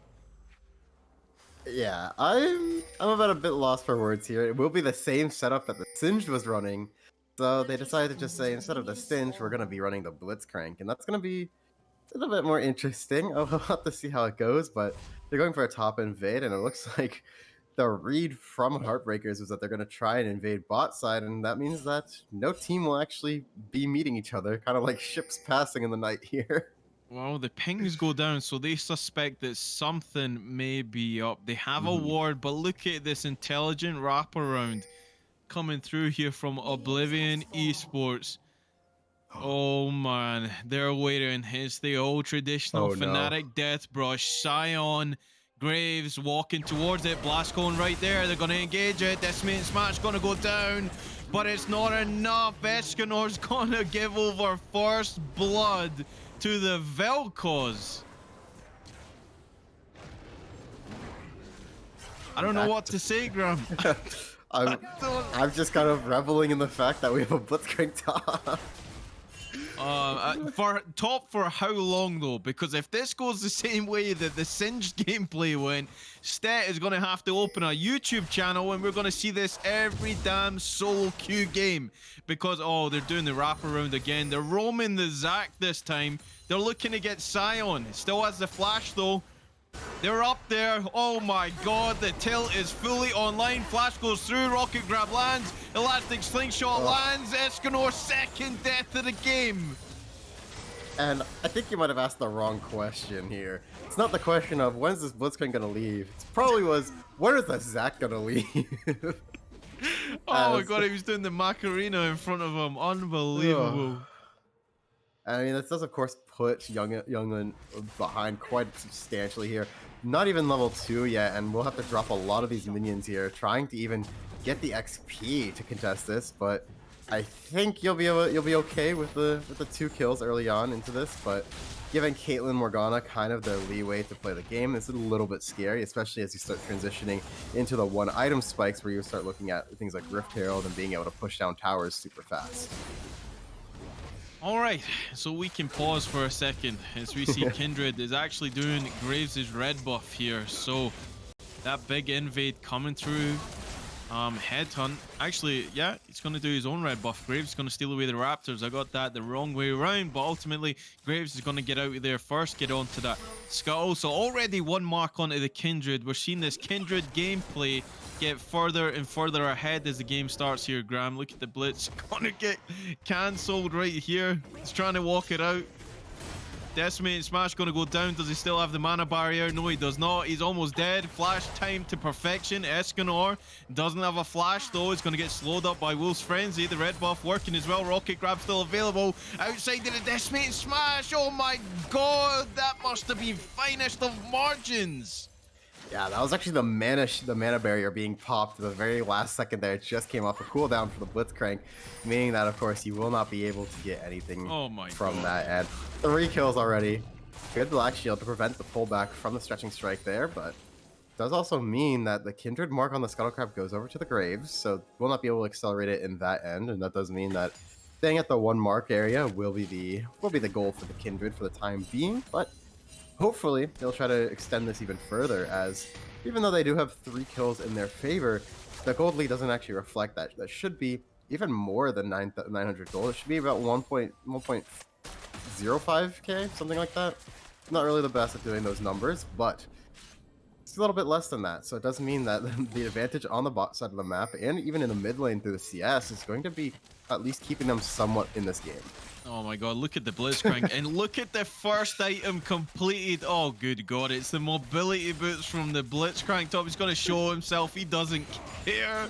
Where's Wally? Where's Stet? He's making his way in that bottom side river looking for an invade onto the graves. They're gonna spot him out. As they said, Kindred top. Oh my god, they're bamboozling everybody here, Graham. As that binding will land onto Step, but ultimately he will walk away. Is Kindred getting solo experience? I don't know what the hell is going on. It feels like we're just talking about Step every single time in this game. This man is a madman. Yeah, and that's actually kind of smart what they did. They're saying we don't care about the Blitzcrank here. He's just going to be a hook bot for this entire game, but looks like I'll have to stop talking for a little bit. Never mind. Just everywhere. Oh my god. Oh, this game is certainly fun, but I don't know if you remember funneling from so long ago. This is kind of sort of picturesque. Of course, it's not as efficient as it used to be, but the Kindred being able to collect waves top lane whenever they can does mean that the Kindred kind of accelerates them much faster, as the top CS is going to be worth much more than getting the jungle XP. So it will be interesting to see how far ahead this Kindred can go. It's already level 5 compared to level 4 Graves, so we'll have to see how far they go into that funneling. Of course, you can't do it too much, or else you will lose out on golden experience due to the nerfs that they made to that strategy. But we'll have to find out how they decide, as they're gonna try and dive this here. I don't necessarily agree with it. It's Caitlyn Morgana, kind of difficult to do, and there's Graves in the area, but looks like they'll discover that quite easily. And they will find Kindred. Smoke screen goes down to try and slow that one. Gonna get chased up by the quick draw. Those stacks on the passive Graves means he does get that bonus armor. For how long though? We will see. Smelvin level 6 on the Vel'Koz. Bean Guzzler as well doesn't pull the trigger onto the shockwave just yet. No back from that mid laner on the side of Heartbreakers here, but Smelvin did back and get some items in the inventory, so the Vel'Koz is going to do a lot more damage than the Orianna can put out now. But here comes Stet. The ghost popped. He's going to go straight onto the Orianna, root him up, everything going to go through. Ultimate from Vel'Koz. Smelvin, how do you like them apples? Second kill of the game onto the Vel'Koz. And that will be the dragon going over for the side of Oblivion Esports here. The Blitzcrank running down mean that they're able to get so much out of this. Of course, a lot of the XP will be lost on the top side there. That does mean that it will be quite difficult for this Blitzcrank to even contest, but I feel like they already calculated for this. They don't really care. They're just going to try and make this as interesting as possible for Heartbreakers to try and deal with. Oh my god, it's resetting. That feels bad. They'll still secure it here though, with zero contest coming through from Heartbreakers. But one thing I do want them to see, so memes aside and the Blitzcrank rollman aside, knock down this turret. Get the gold. Get a rotation up there. Get the Herald once it spawns and start pushing that initiative to punish the roams coming through from the Blitzcrank. Push your vision. Try and make sure that you know exactly where the roams are coming from. You need to find an answer to it, because right now Stet is just dictating the pace of this game. Yeah, and you can already see the adaptation there. Last game we mentioned Escanor was kind of freezing, but you might have to stop talking. It's a bit tanky on the Scion, but oh, he gets hooked back. The flash is still available from Scion, but Escanor, the Vel'Koz is here as well. That knock-up is not going to land from Vel'Koz, as they're still looking for the Scion. Elastic Slingshot going to come in, knock up both of the bottom laners. The Heartbreakers, Rapid Fire going to flash away. Caliber Net to get the space out. Mega Death Rocket going to go wide. Youngling brings out the rockets, but Calculated Luck is here. Smoke Screen goes down onto Youngling, going to be cleansed. Ace in the hole going to be blocked by the Zac. Stretch and Strike going to go straight onto the AD carry, but Caitlyn walks out of range. Meanwhile, on the top side, Escanor, it's just a question of time. They played it so patiently. They waited for that wave to crash, and ultimately the Scion dies again for the 4th time in this game. yeah, and you can kind of see the adaptation here. They're saying, okay, we're just going to try and answer what you're doing on the top side here. We have the Graves down. We're going to try and zone, but the bot lane for Heartbreakers themselves are going to be looking pretty low on the health bars, so it's not like they can get too much done. After a while, they realize the race of time, and they'll just let the Jinx farm again. Of course, they missed a little bit of the wave, so, you know, can't really blame them for that. But talking about the adaptation from this team, you can already see that Escanor, we mentioned how they was freezing last time, he's pushing much faster now, and is trying to get that tower down. He's even building towards the Hullbreaker here, trying to make sure that they can actually have some side lane threat, because they're saying if you're just going to death ball, we're going to split push and we're going to make it so that it's worth more for us than it is for you. And you can actually see that in the gold advantage. Despite being down 5 kills on a dragon, it's still going to be a gold advantage for the side of Heartbreakers. Yep, this is not the bronze leagues. This isn't just kill as many people as you can to carry. Escanor gets interrupted, but ultimately the Blitzcrank just has nothing. Has nothing at all to withstand the Scion, but that push is going to land on the turret. Oh, Graves actually steals away the Herald. That's a big play coming through from Heartbreaker. They're going to take that one, and now they should be able to knock down one of these outer turrets. Yeah, that's actually a huge steal away there, because that means that in addition to this top tower, which is already going down, they don't need to drop the Herald for this one. They can save it for potentially mid lane, maybe even bot lane, and actually get all 3 outer towers down before the 14-minute mark when plates drop. And as you can see, they're kind of being patient with it, and it looks like the Graves are trying to rotate down towards mid lane, maybe even go all the way fully down to bot lane, try to get something there. We've seen Zach going to go across again. Black Shield goes on to the Caitlyn, so good target selection coming through from the stretching strikes of Zach to land on Morgana, but ultimately they don't engage any further than that. And these outer turrets, they're so low now, Graham. They're about to start cashing those paychecks. Yeah, better do so indeed, as it looks like bot tower is just a few bit away. Of course, the top lane tower will be taken without the Rift Herald being dropped. And with the mark being going over to the side of the Graves once again, it's becoming more and more difficult for the side of Oblivion to actually try and find something here. Graves is already on the bot side here. It looks like there's going to be a gank, just looking to try and pressure down this tower and maybe save the Rift Herald in a way that allows him to break through open mid lane as well. Okay, over comes Graves, flash in with Soul Shackles and Black Shield. Morgana goes, Riley going to root off the rest of the team. Jinx going to be the first to fall, secured by the Caitlyn. Riley going extremely low. Kindred going to be rooted up on that trap as well. Take some damage to the face from Caitlyn as you see a fight into the top side. There's no way. There's no way the Blitz solos the Scion here. There's no way. He gets everything. Oh my god, Escanor's gonna fall 1v1 against Blitzcrank top. Unbelievable. Very interesting to see that happen, but that would be very important for them to occur. Of course, Hullbreaker being picked out now for the Scion does mean that that's going to be a little bit harder for him to pull off later on, but for now, they'll take that victory. And I mean, the gold lead is still in the favor of Heartbreakers. Predator was popped by Stat, don't know what for, maybe to just scout out if there's anyone in the area, as it doesn't give you move speed unless there's someone there. Oh, Vel'Koz Shockwave clutches up in Bean Guzzler. Walks away with a slither of health, and that 1v1 is Smelvin. Looks a bit better in this game here. He's going to get collapsed on. Smoke screen goes down. How good is the Jukes to get away from the binding? Not even going to be thrown out. There it is. A little bit late from the Morgana. And Herald going to be summoned in that mid lane, looking to crack open another one of these turrets. Yeah, that most certainly will hit the charge. There's no one in there that could actually stop it. Just going to let it happen, and that will be 2 towers gone. Still only 13 minutes in. They're going to be committing 4 members to this side of the map to try and get that tower down, but they will just go back to the Cloud Dragon instead. Looks like we'll have the same setting of the dragons beforehand, the Cloud Dragon and the Mountain being the 2 sort of individual ones. We'll see if it goes to the Infernal Dragon, as it will go to Ocean, so we'll be having a little bit more sustain on the Rift this time around. But of course, that will probably not matter too much, as they just want to split push with this Scion. They want to be able to utilize that Hullbreaker that they've bought, and they want to make sure that they can say, cool, you're going to death ball, but we're going to end the game if you're not careful. Oh, speaking of death ball, this might be the death here. Ultimate goes right into the Kindred from the Scion. 6th death of the game secured. We've seen a Yasuo in this series, but Scion looking to get that 10 death power spike way before that happens. Ultimate is going to go down, and Rapid Fire has to flash out with that one and see the binding go back onto the Blitzcrank. And they will walk away. Bean Guzzler has the wraparound here, but they're turning on him. They see him on a ward. Graves is here as well. Set. Going to get pulled back in. The ultimate from the Orianna is good to secure the kill with the ace in the hole onto the Blitzcrank. Bardo has to get the hell out of the dodge, but the Vel'Koz melts the Graves. And the Morgana with the double kill.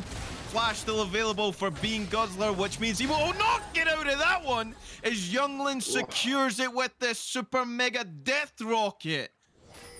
And what a beautiful combo there from Snelvin there. The EWQ onto the ulti completely deletes 2 members of the Heartbreakers there. Now that they're sided, of course, Rapid Fire has to go back. The flash over the wall trying to catch up to it.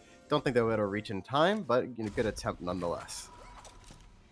Very ambitious from Headhunt to try and get over there to secure the kill on a Rapid Fire. And there is a shutdown onto that Caitlyn, so it's a respectable flash.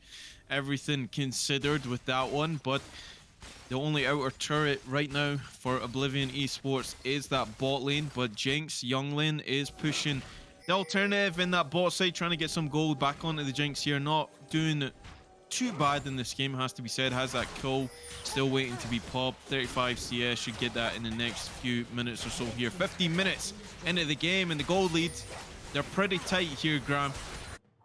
Yeah, pretty tight indeed. It's still going to be relatively close. It actually just now evened up, and that's kind of crazy to say considering Oblivion Esports is 9 kills ahead of Heartbreakers, but that just goes to show that these kills don't really mean that much because they're able to answer it back in tower gold, in the plate gold, and just being able to just farm. And so they'll have to try and find a way to come back, as this Vel'Koz has become a problem. This Kindred is online, and this Jinx just completed their first item. So there's going to be a lot of threats to actually deal with on the side of Heartbreakers, and they don't necessarily have the means to do that, as speeding in. Oh, they go straight onto the Graves. Graves gets away. The Black Shield's going to be on him. And they root up. Oh, who was out in the front line? Cell Division passive going to be popped by the Zac to stay alive. Can they get the kill? Lamb's Respite going to go down to try and save that support going through. Vel'Koz burns away Rapid Fire as he's rapidly sent on a cooldown after that skirmish in that mid lane. And now they're trying to siege that mid lane turret. That will be a monstrous pickup there. Being able to collect not only the Caitlyn shutdown onto the Vel'Koz, but yet another tower. Of course, the bot lane tower does go down to the Scion, trying to split push, get as much as he can back for the team, but with Oblivion just deathballing over and over and over again, trying to get stuff done, it's going to be really difficult if they're going to commit to this sort of inactivity of just saying, we'll just split push to win against this, as another 1v1 going down. Yeah, Escanor instead, it certainly feels like the more items that the Scion gets here, I mean, he's looking like the boss right now. He's doing a lot of work in those sides, but here comes Zac. And Decimated Smash goes down on Stubble Onslaught, not going to land. Instead, flashes out the way. That one hooks back in, knocks him up on a platter. Stretch and Strikes goes wide. Shield's going to come out as well. Escanor taking an eternity to actually go down here. And then he will get the aggro because that Decimated Smash actually landed on the Blitz, but he will get the Demolish proc onto that turret, and I'm sure he doesn't mind. Yeah, and it's getting to the point where it's not really worth to try and commit to killing the Scion. I think it kind of reached that point a little while ago, but the gold that you get is being diminished more and more with each death you get, and so it's reached the dilemma of you want to kill it because they can take their towers super fast, but doing so to commit so many resources to the Scion when it's not worth that much is pretty difficult dilemma to try and find yourself in. That does mean that it can buy time for Heartbreakers on the other side of the map to try and get something else done. All right, and we see 15 seconds on the next dragon. It is going to be an ocean that will spawn here. So again, these individual dragons are still worth something. It's not a case of you just work towards that soul. Picking up an Ocean Drake is certainly going to be beneficial for your team, regardless if it is the soul or not. That regeneration going to certainly help you out in these trades, but it's not really trades. It's all or nothing in this game so far, as the Herald is going to get the charge off in that top side. The teleport from Vel'Koz, the threat of a dive was just too much. Has to get out of there, and they will pick up the dragon. Yeah, it goes out Fog of War, but going to be secured by Youngling. Second Drake of the game. Third Drake, actually. Gonna go over. Oh my god, Escanor is in that alcove, and he is gonna go down. Again, they sniff him out here, Graham. Bardo, actually, needs to try and get away from him. Okay, they will be interrupted by the Blitzcrank coming in clutch to keep him alive. You see the ultimate coming out from Vel'Koz just to clear the wave and stop that onslaught in that mid lane. Yeah, very much so, and that will be one of the things that they need to do, is that they committed so much to the Scion, and then they try to get to push into the mid lane, and of course Vel'Koz is reading that perfectly, going to be able to answer it, and Smelvin going to clear the wave there, prevent that from going down, and preventing any counterplay from happening there. So really well played from Oblivion so far, but this game is still not out of reach, because again, a kill into the Scion doesn't mean anything. It just means that you're alleviating the pressure that you would provide. So I do want to see them try and get something onto anyone other than the Scion, because those are the members that are going to matter. Those are the members that are going to be carrying the team to victory. All right, and that is 6 marks for the Kindred here, so that attack range is certainly going to be helped out by that one. And she's feeling so good in this game. 4-0, of course, Deathless so far, the jungler, and Vel'Koz, and the Zac.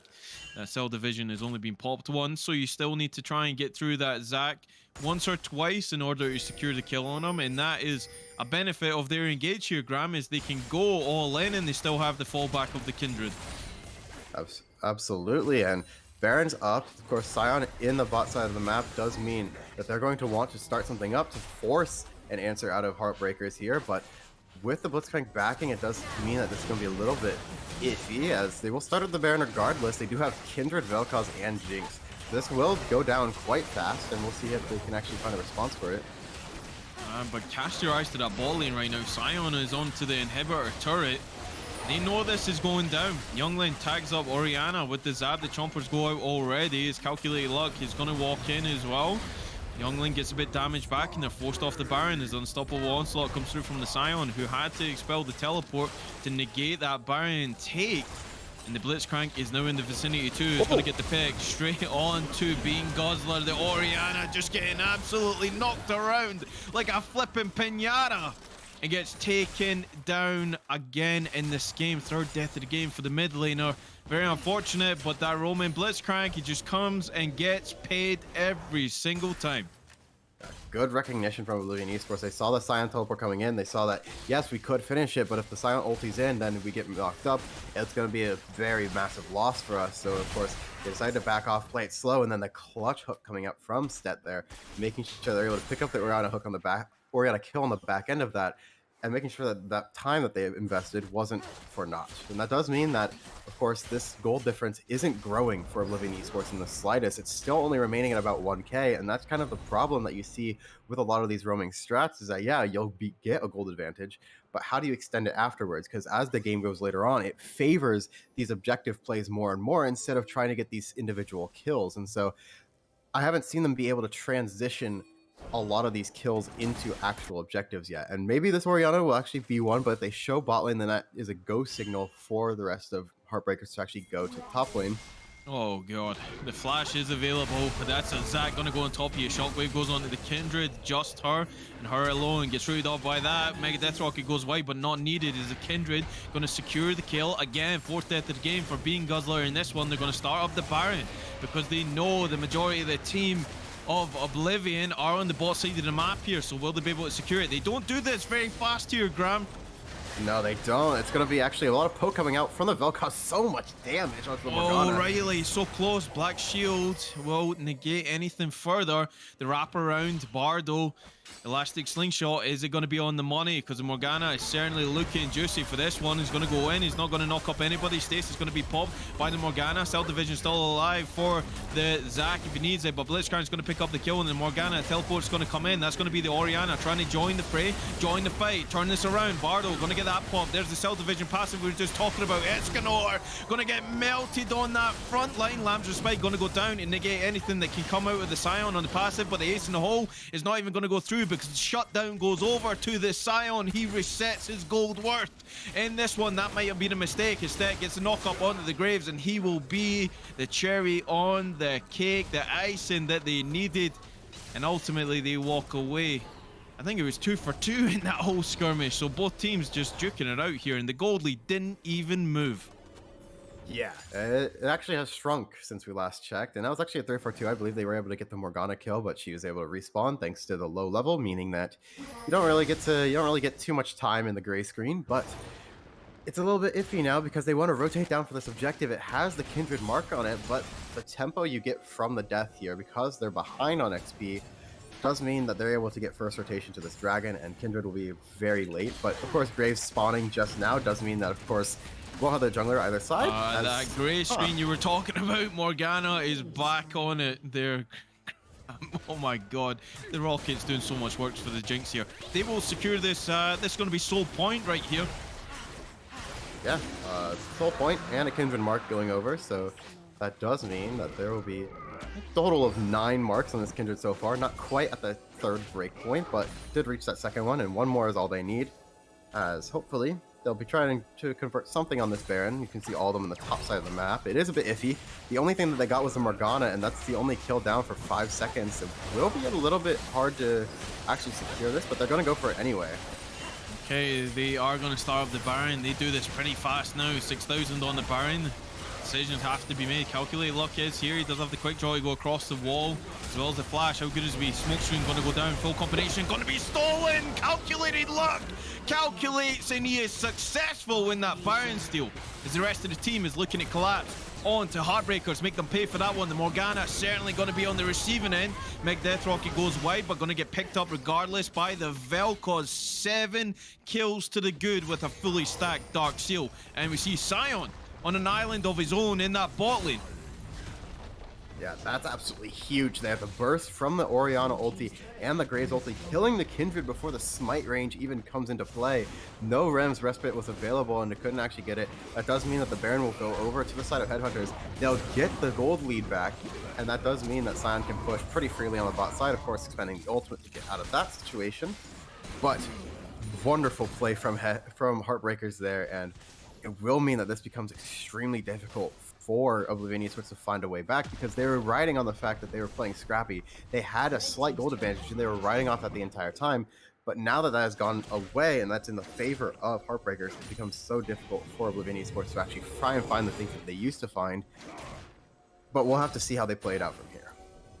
I mean, I really wanted to see Escanor fall there again for the 10 death power spike. I'm pretty sad that that didn't come through. Come on, man. Give the people what they want.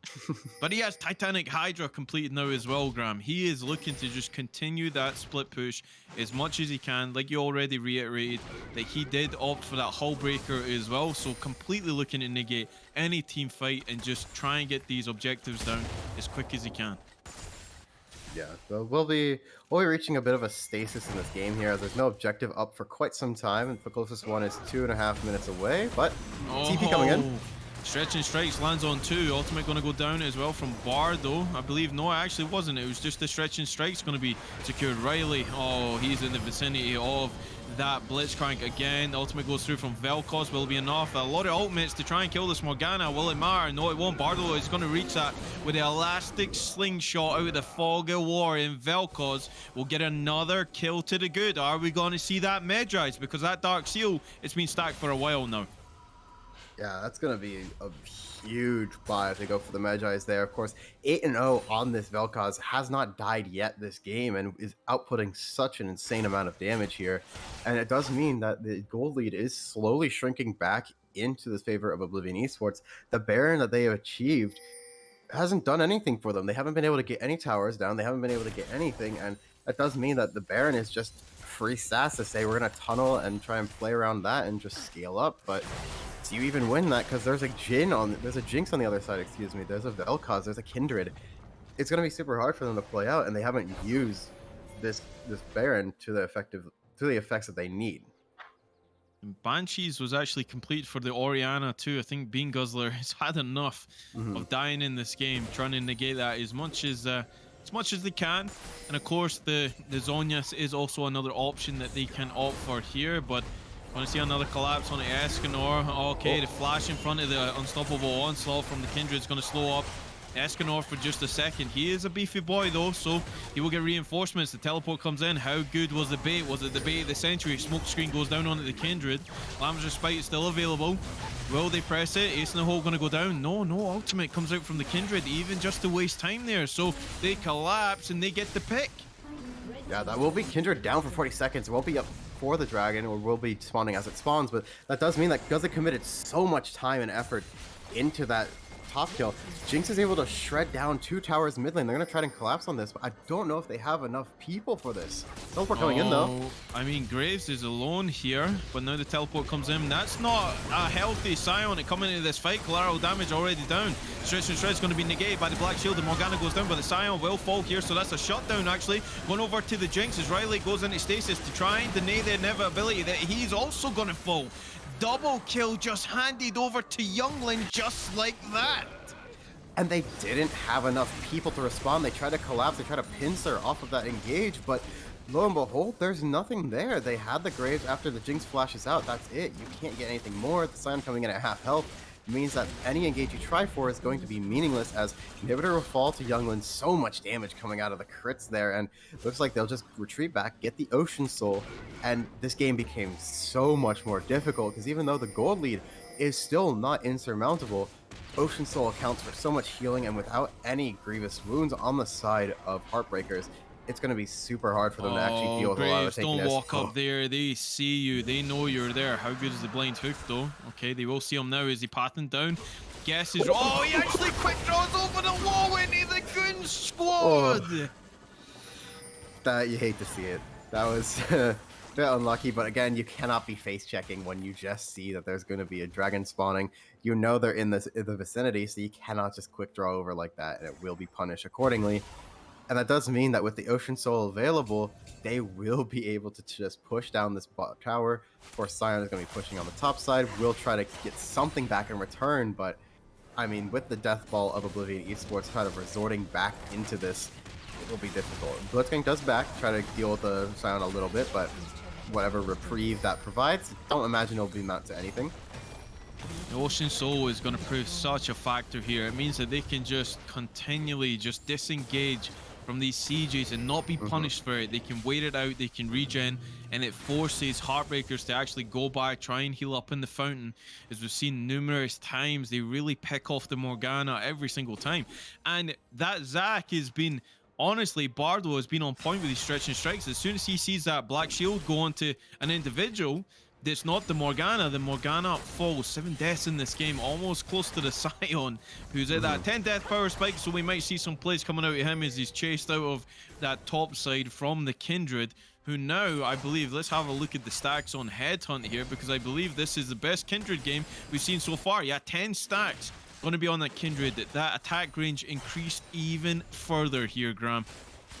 Yeah, it's going to be absolutely so difficult to deal with that Kindred. The attack range increase, the buff onto the abilities means that this Kindred is going to be a monster. Of course, you look at the items, and that doesn't necessarily scream too much upfront damage, but that is still going to be 2-item Kindred with the BF Sword, with the Hex Drinker. It's going to be super difficult to kill. With the stopwatch and inventory as well, you can't really imagine a world where this Kindred will go down, especially with the Lamb's Respite.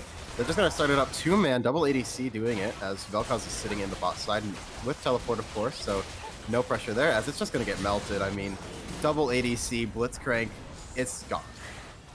Yeah, 4 items onto the Jinx now, as Youngling has went one further than the game before. Just looking absolutely monstrous. It gives them a new way to try and win this game. The fact that the Blitzcrank roamed for so long, and now it really means nothing. They still haven't found an answer to it, and now they're being sieged on with this Baron. So we'll see how much Oblivion Esports can get done with this Baron as they're looking to push in on that top lane inhibitor. Shockwave going down, actually gonna miss. Oh, it whiffs. That's a big cooldown for the siege. Scion's still not here either, opting to go against the Vel'Koz. Should be a free turret. Yeah, should be able to get that down with the rocket form. Teleport coming in from the Vel'Koz. They need to contribute this mage up here. They need to make sure that artillery is going to come through so that they can actually siege without any worry. Top lane inhibitor is going to fall. Mid lane inhibitor is already gone. They're going to look to break down these Nexus towers. Yeah, they just have so much to actually kill these objectives so fast here. No shockwave on the Orianna. Need to remember that. No big play is going to come out from the mid lane. Rabadon's was actually completed to try and ensure that you're going to do a lot of damage here. They're going to rocket, grab the Scion straight in. He's going to get silenced by the Blitzcrank. He's just going to get absolutely deleted. The Jinx picks up another one. 6th kill of the game here. Scion's getting knocked up again. Escanor, 11 deaths, just not looking too hot. And this one as Riley goes forward with the Soul Shackles, trying to get something as Bardo returns the favor. Cell Division still available for him. Can't say the same about the Morgana as she falls again. 8th death of the game. They're still looking for more. As Bean Guzzler's burning in the fountain, and Smelvin polishes it off with a 10th kill of the game. 29 kills to 6 in the series right now is in Oblivion Esports' favor as they move to match point.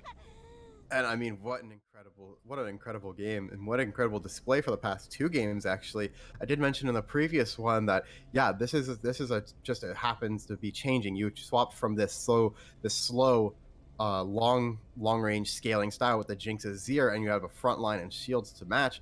And now you swapped it to I'm just going to be all over the map with the top laner. I'm going to try and be aggressive with it. And that could have been just a fault of, okay, well, we didn't expect you to switch, but winning once again with that strategy further proves that they're just going to be able to carry this strategy through. And it's up to now Heartbreakers to further adapt to this. They weren't able to do so in this next game, so we'll have to see what they do in game 4, because if not, then it's just going to be Oblivion that takes the series. How many more champions does Stet have that he can just roam around and do whatever the hell he wants without any repercussions? I think that's the biggest question.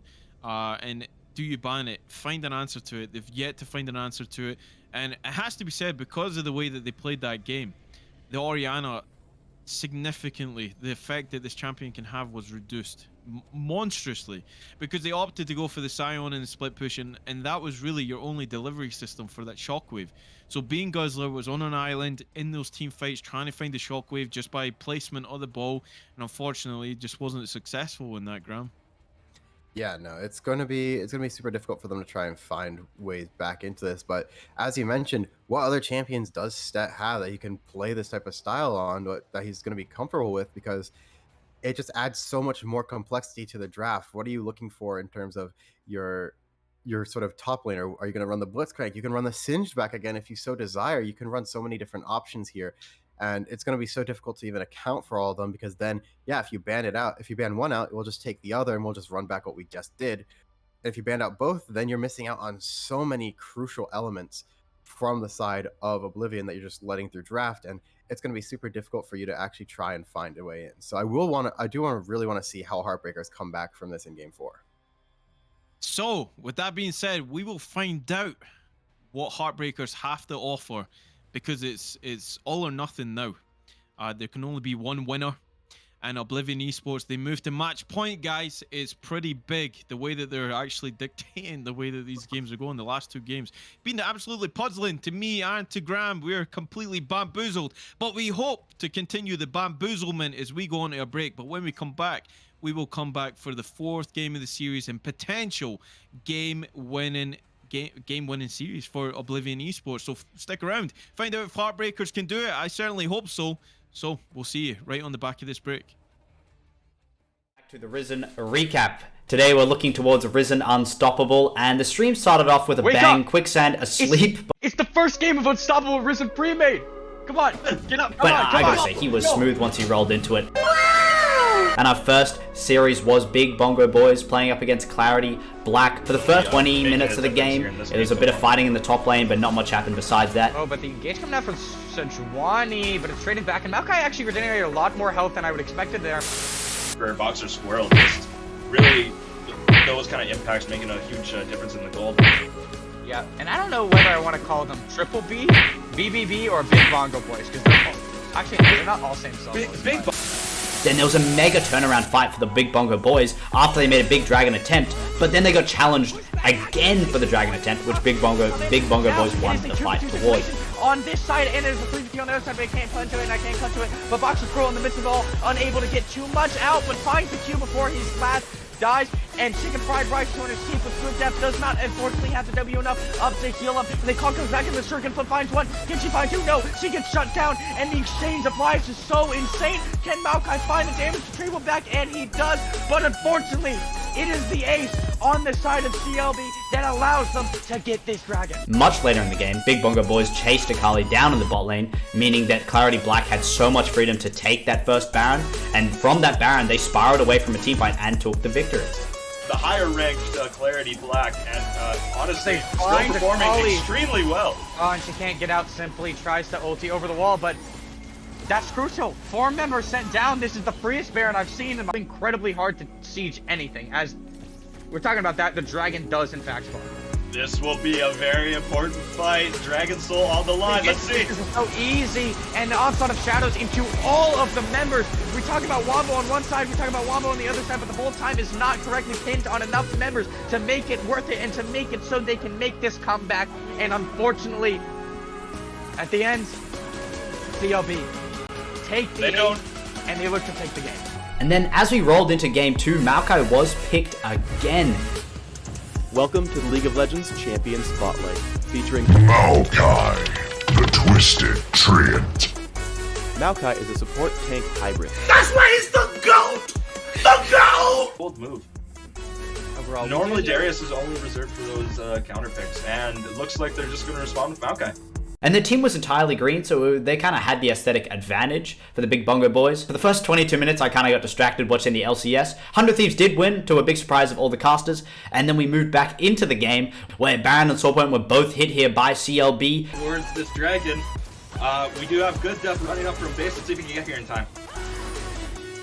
And this dragon is down to 9k HP. They opt to pull it out, so the potential steal is has a lot less potential to happen. The Maokai ulti for the engage. They want to make this happen. The Wombo combo, but the bullet time is just barely out of range, but it's not going to matter in the end. The Deathball comes too strong, but this Twitch is free firing in the backline. Field Death trying to stall time for his AD carry, but in a 1v4, when you're already routed and they're already on top of you, they make it look easy. With CLB taking a massive victory in the second game and this series. It seemed like the casters had gone to Hogwarts, because every single time they were casting and made predictions, they just put a caster curse down on poor Big Bongo boys. The series is taken by Clarity Black. And that was Risen Unstoppable for the night. Hey everybody, and welcome back to the Risen recap. Today we're looking towards Risen Unstoppable, and the stream started off with a bang, Quicksand asleep. It's the first game of Unstoppable Risen Premade. Come on, get up, come on, I gotta say, he was smooth once he rolled into it. And our first series was Big Bongo Boys playing up against Clarity Black. For the first 20 minutes of the game, it was a bit of fighting in the top lane, but not much happened besides that. Oh, but the engage coming out from Sejuani, but it's traded back, and Maokai actually regenerated a lot more health than I would expected there. For Boxer Squirrel, just really those kind of impacts making a huge difference in the gold. Yeah, and I don't know whether I want to call them Triple B, BBB, or Big Bongo Boys, because they're all, actually, they're not all same solos. Then there was a mega turnaround fight for the Big Bongo Boys after they made a big dragon attempt, but then they got challenged again for the dragon attempt, which Big Bongo Boys won the fight towards. On this side, and there's a 3v on the other side, but I can't punch to it, and I can't cut to it, but Boxer... Game 4, and again they're wasting no time with this one, Graham. They don't want to wait for any analysis. They just want to get in and get things done, and I fully respect it, honestly. But Banzer come through. Did it take away this Blitzcrank? Did it take away the Singed was left up? But I mean, the Oblivion instead, they just play whatever they want. As long as it has Predator, as long as it's got Moby boots, they're going to be in the vicinity. Absolutely, and it looks like we'll be keeping the same sides. Oblivion's going to stay on the blue side, Heartbreakers are taking the red side. That does mean that the bans are going to stay more or less the same here, and I would expect that maybe a Kindred first pick is going to come through. It's worked so well for Oblivion Esports in the past, so I really think it's just going to happen again. There's no reason to change it, and if they go, and if Heartbreakers goes for Graves Caitlyn again, I'm going to raise a few concerns of, do you really have that much confidence in being able to run back that core, because it has not worked in the past few games?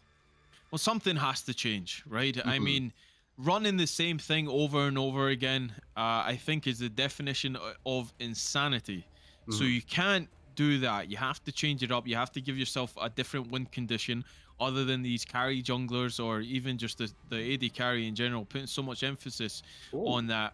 Also, they ban away the Kindred. Oh, okay. They left up the Rammus. Oh, God. This isn't going to be Rammus top, is it, Graham? I think you know the answer to that already. Oh, I mean, we've already seen it on Stinged. We already seen it on Blitzcrank. What reason is there for it not to be Rammus? I mean, it's gonna be. We'll see where it goes. But I'm fairly certain this is gonna be a stat Rammus angle. But Sivir locked in does mean that, locked in will mean that it does provide some safety with the spell shield, but kind of hard to spell shield Rammus properly, because it's either you spell shield the knock up and get taunted, or you get knocked up and then taunted, and it's kind of a lose-lose situation no matter what. So we'll have to see what they have in store. But if this is Sivir Yumi, that raises some interesting questions of, can you get through the early game with that sort of inactive bot lane? I feel like that's a huge investment this early. Okay, Olaf kind of makes sense into the Rammus, but if it's Olaf against Rammus lane, pre-6, I've got to say that, that's kind of a nullified lane. The Rammus is certainly not going to let you run him down with that W. Now, quick question, Graham. So there was actually talk, or I was hearing that the reduction in movement speed from Rammus once he pops that W, is that in effect now? I believe the Rammus changes actually did go through, so we will see a newly buffed Rammus, if I'm not mistaken. I do think, yes, it did go through. So yeah, no move speed reduction on the W for Rammus. So a lot of things have been made up for that fact, as he did, I believe, get nerfed technically through some game mechanic changes, but will be compensated buff. So we'll be seeing a new Rammus, a new look of the OK champion. And I mean, Trundle locked in is pretty interesting. It's a pretty standard counter into Olaf. I mean, you just outduel Olaf early on, and it becomes hard for Olaf to navigate around your pillar later on to the game. Looks like, of course, Jinx will just be locked in. 4 games of Jinx. Why not? I mean, it's not done youngly any negative aspect, regardless of how the game state has been. The Jinx has been their one core component that has been pretty solid. Given this hyper carry over, again, questions will arise if they end up on the backside. Now, I really like this pick.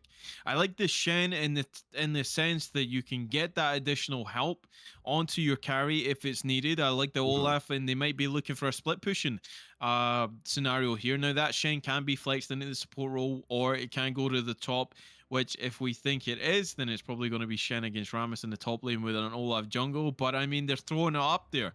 There's a couple of flexes going on, so the next section of this draft hopefully will make us so we come to a conclusion on where people are going to go. But the Trundle pick, I feel like, would look a bit better on Heartbreakers instead of having that Olaf. Trundle into Rammus is pretty good. You certainly steal the resistances that Rammus generates, and it's a way to try and stop the Armadillo from doing stuff, right? That pillar can interrupt it, but they're going to have the Trundle on their side, so there's even more catch potential between both of these champions. Yeah, absolutely. And I mean, the Shen does provide a lot of extra sort of safety and even engage, because the Olaf can pop ulti, run at the Jinx, and it's going to be super difficult to even stop it. You could just run straight through the Flame Chompers there with the Shen ulti on top, and there's nothing you can really do as the Jinx there. So will be quite scary if you're going to be Younglin in this game. But it looks like another ban actually was dropped, so I'm assuming it was a bug, and it looks like it was a Vel'Koz ban. So do not want to have that long range sort of artillery mage available. And the Seraphine ban, the Yuumi ban, they want to make sure that everything is going to be fair and balanced in this game. So yeah, if that was so Yuumi is still available, is that right? Just banned. So it was available throughout the whole round, but was not picked up by Heartbreakers. Vel'Koz is bugged. Okay, it's Yeah. a Vel'Koz that's been banned away on the side of Heartbreakers, so we won't see the Sivir Yuumi that has been dominating EU at Worlds. Not to say that too loudly, but Nautilus has been hovered here. I feel like Nautilus is a pretty good pick here as well. I mean, the lockdown potential, the staggering blow passive that you can root up the Rammus, kind of interrupt him as soon as he comes in, and get that brief ability for Sivir to actually do stuff. Now, the important thing is Heartbreakers need to round off this composition with something that's going to offer that early game to mid DPS, because the Sivir right now, oh my god, that's a set support. You know what? I don't think it's worth guessing where these are going to go. And they just, again, I said we were going to be bamboozled. That's exactly what's happening. I have no idea about the draft, but it's working for Oblivion. But what I was about to say is you have to bring something to the table here that's going to offer pressure, that's going to offer damage. And Veigar is not a bad pick here. You have the scaling potential. You have the UFC cage, baby. If you want to go in there, you're going to get submitted. It can interrupt the Rammus, and it can certainly put a stop to the Singed as well. Yeah, so I actually really love this Veigar pick, because it stops so many of Oblivion's champions. There's so many champions that just run at you. To be precise, all of them are just run at you. But just dropping the baby cage prevents so much of Oblivion's agency in the game. Having the Singed run at you with Predator, the Rammus run at you, Set coming at you, Trundle with the W.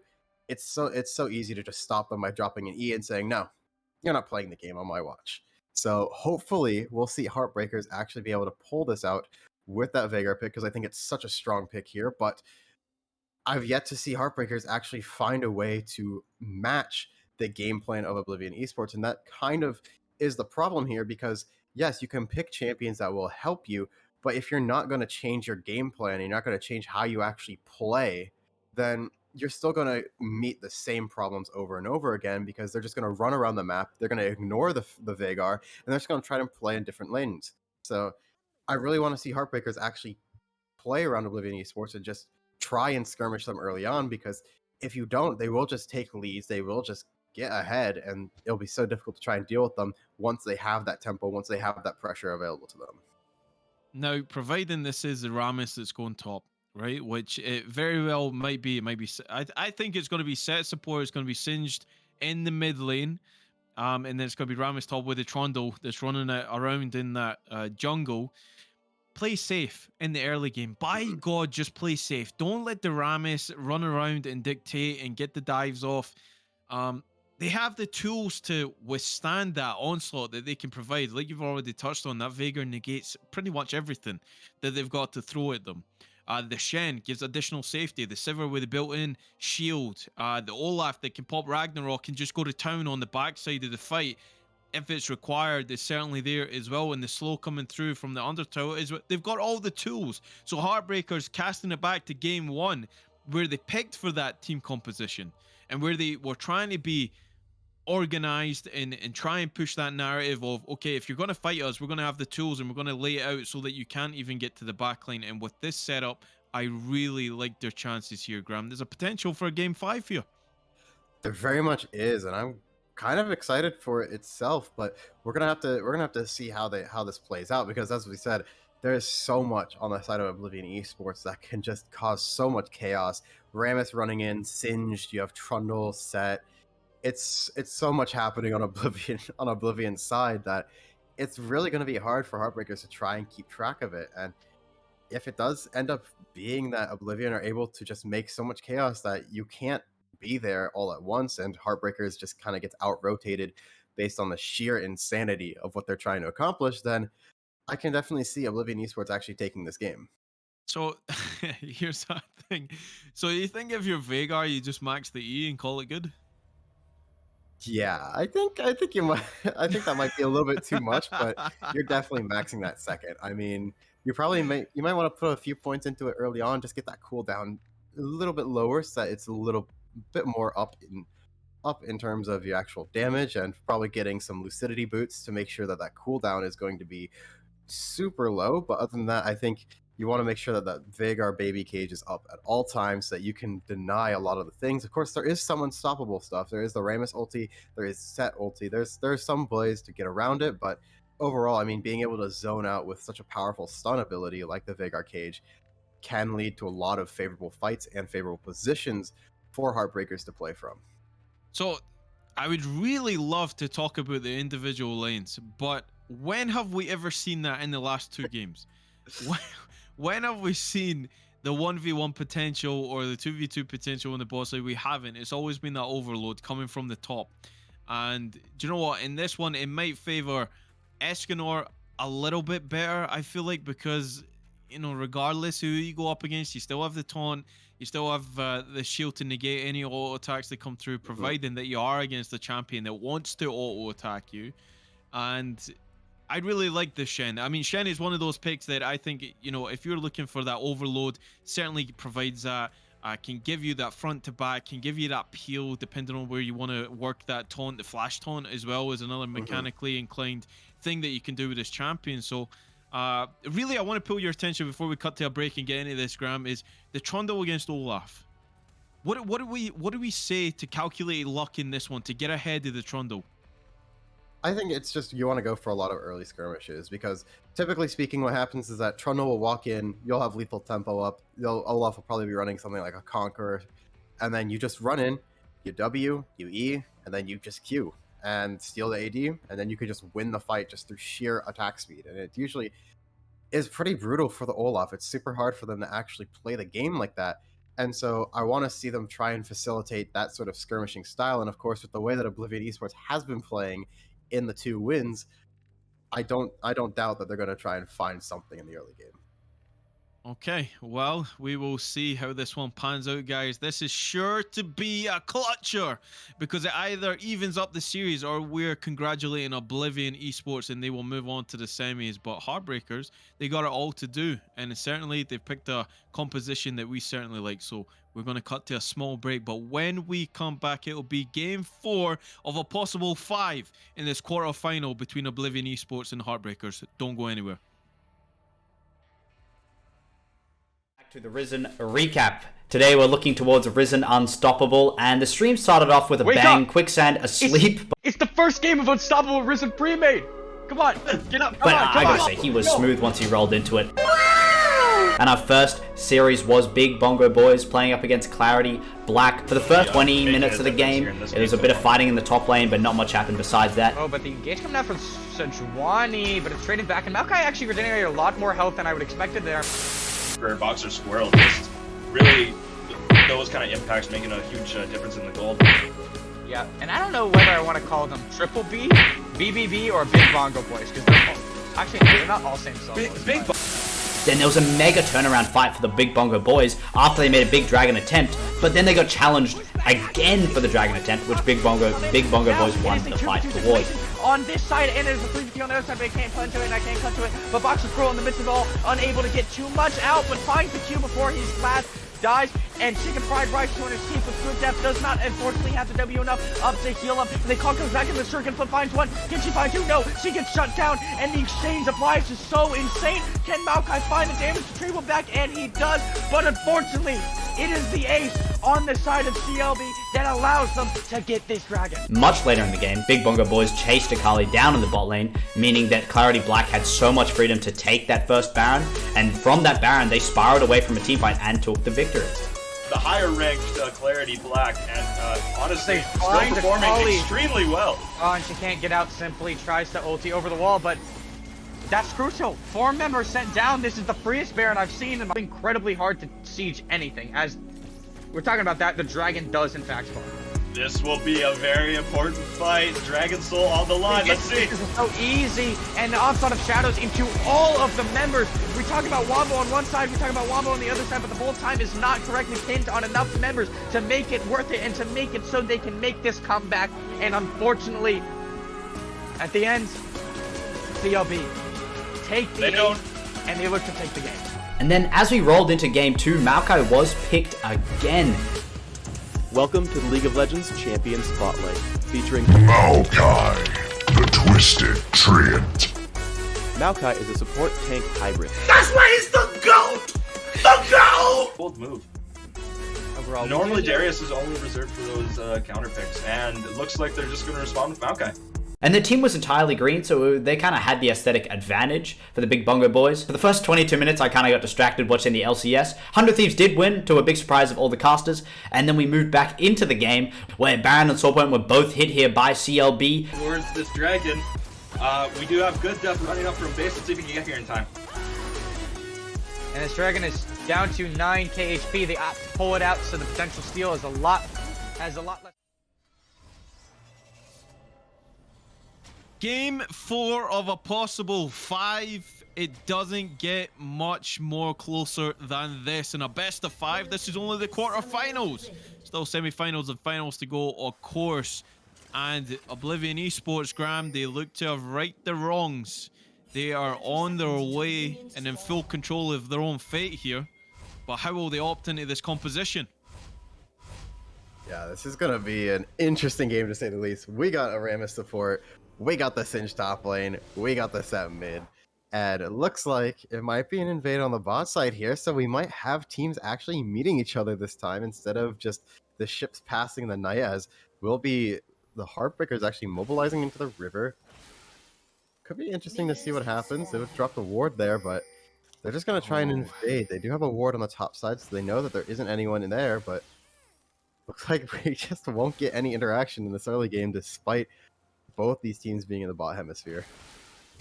They might double back here. It looks like, maybe they're going for the steal. Everybody's going for the steal here, Graham. Okay, they'll see everybody right now, so they know exactly what's going on here. That ward in the river. Look at the wraparound from Singed onto the Veigar, though. He's already gone for it, isn't he? The Ghost already popped, but he has his poison and not the flip. So no kill gonna go onto the Veigar. And he popped the Ghost for that. It looks like they're actually just going to collapse in onto the Trundle, trying to get that first blood there, but never mind. They're actually going for the bot gank, trying to get that out of the way, but they both know that everyone's on the bot side of the map, so they will just back off. They spot it on the ward, will just queue in, and it's going to look like they're going to try to go for this. Okay, No flash on the Ramis coming in as well. His Ghost is still held by calculated luck. Not going to have to expel any summoners to get out of that. But both ADCs unbelievable. there. Unbelievable. Sivir and Younglin both using the Ghost. Ghost seems to be that summoner in this series, Graham, that everybody just wants to put it on a cooldown as soon as they've got it. You got to go fast. Yeah, absolutely. Do in the words of Sonic the Hedgehog. And, I mean, it looks like there's going to be a little bit of dance around the wall, of course, with the mid lane push. They will just sort of give it over, but looks like they're not going to give it up quite just yet. They're just What's going on? Headhunt is on a hunt indeed as they fight over the wolves.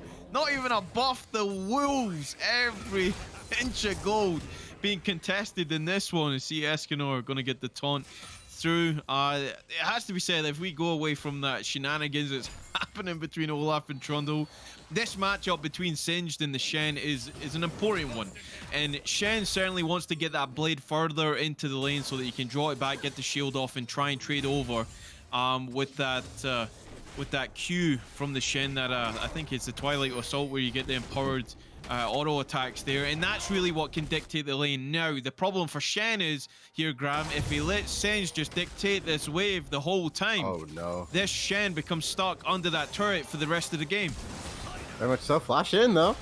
Okay, flash in, Facebreaker, and Bean Guzzler gets flipped back in, but he's right under his turret here. Oh, can he get the last hit? No! Haymaker goes through with the true damage, and they'll walk away with a slither of health each there, and they Singed again, using every summoner in the book to try and secure that kill. It's foiled though. Yeah, and I mean, looking at the bot side, they tried to go for a gank, and then it didn't fail. The wave was too small for the level, and that means that they had to go to the Krogs, but unfortunately, the Jinx is able to stop the Olaf, and that means that the Olaf is still level 2 at 4 minutes into the game, only having the 11 CS to his name there, and that does mean that this Trundle isn't quite as ahead as you'd expect, but with the remaining camps in his jungle being able to be picked up, you can imagine that there's going to be a massive XP lead for Headhunt. And I mean, who can actually predict that the Trundle is going to contest your wolves? Like, it's the furthest camp towards your own base, and no priority to get the Veigar out the lane this early will certainly not help in that retrospect, but we'll see how much more the Olaf can get done as we see Riley on the Nautilus up in that top jungle because they're so scared of these camps being taken away by the Trundle, but they know exactly where he is courtesy of that ward in the top side here. But look, Graham, 5 minutes into the game, we don't see any deaths yet. Yeah, it's honestly a miracle, but that might change. I don't imagine this will amount to anything, as Singed mana is a bit low at this stage in the game. We'll be running into the bot side with the Nautilus Olaf, trying to contest anything and everything. And despite quite literally nothing really happening other than these camps being contested, it will end up being it will end up going over to the Olaf though, but they are going to contest it, and they're just going to leave half the camp, and it just looks like it's a story of these camps being traded back and forth in like half measures each. I mean, it looks like they're shaping up to take that dragon, but I can tell you right now that that is certainly not the case. As we see them trading in that top side, is calculated luck going to get slowed down. The Ghost's going to go pop, but going to get interrupted by the Ramis. Flash forward into the taunt, and that's first blood going on to this roll-in Sonic the Hedgehog win condition for Oblivion Esports as the smite goes through on the dragon to keep Trundle alive here. No summoners on the Trundle to get him out of this one. That's going to be returned. Kill going on to the Veigar as they collapse. And I want to cast your mind back, Graham. There used to be a point in the meta where the jungler would be shadowed to help him get ahead with that boosting strategy, and we're seeing it in this one. The supports are right behind the jungle. Yeah, and I think the difference here is that the kill in that first exchange, the first blood, went over to the Ramis, but Index trade back, it went over to the Veigar. Okay, a little bit of a back cancel, but no aftershock on the Nautilus. They didn't know that it's gonna Rammus die. was actually there, so they're going to root up Nautilus. That dredge line is just going to dredge him to the depths by himself. Flash was actually mistimed, I think, from rapid fire.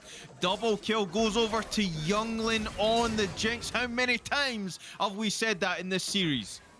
Yeah, and that's definitely a problem. Youngling has been absolutely phenomenal in every single game of the series, and giving him the kills he needs to carry once more is going to be super detrimental. But it's important to note that the Shen ulti was actually burned onto the Nautilus there, and yet they were still able to DPS him down.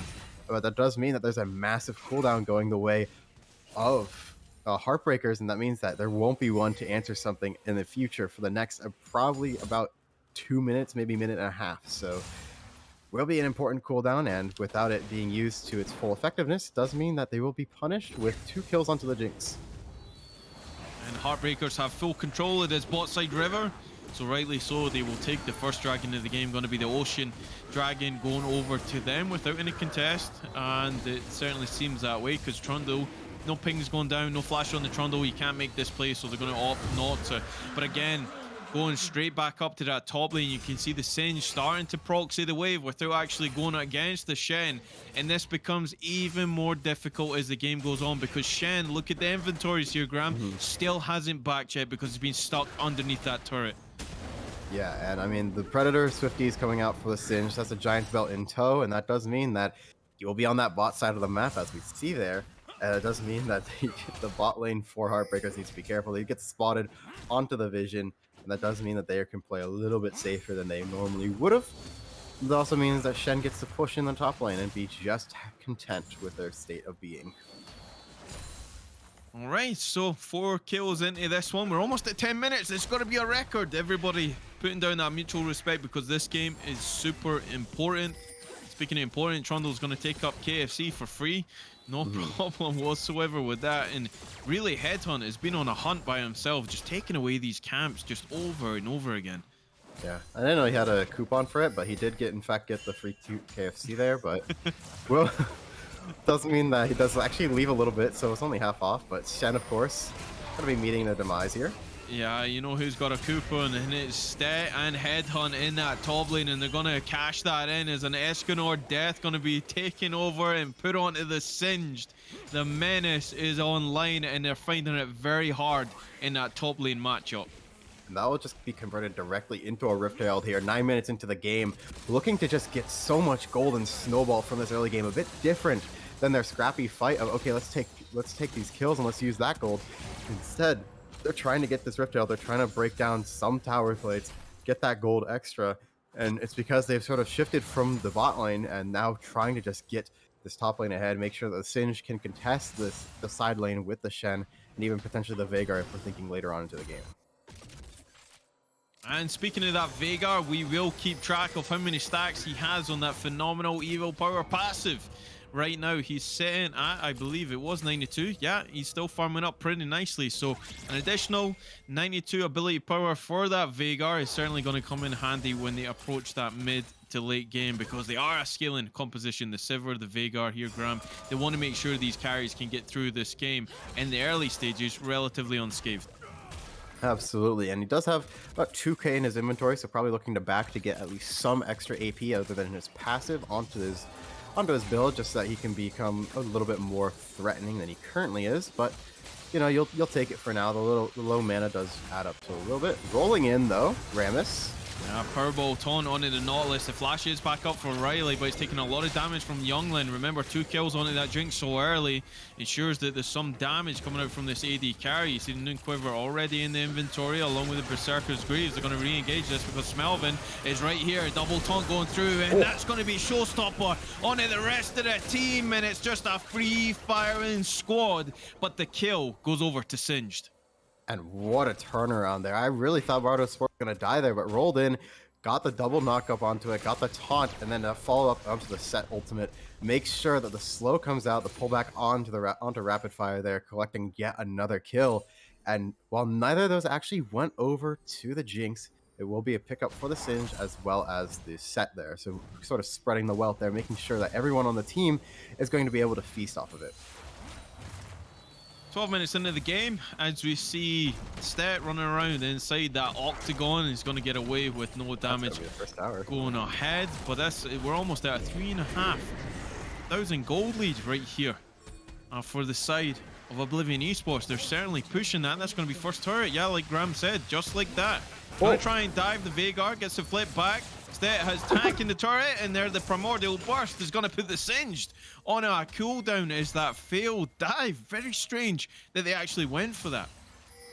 Yeah, a little bit too much hubris on that one. I don't that, but you know, they tried for it. They tried to keep snowballing, and it didn't work out for them. So just gonna have to go back to the drawing board. But that does mean that the Veigar is quite literally the entire team of Heartbreakers for the time being. So we'll have to keep an eye on how this Veigar is going to play the rest of it, because it is arguably the safest member they have. And so trying to get onto it, especially with the comp, we've mentioned this several times in draft, but it is rather difficult, as we saw there. Even if you flash onto it, flash timers are super important there. Same timing on the Singe, and that means it will be no problem.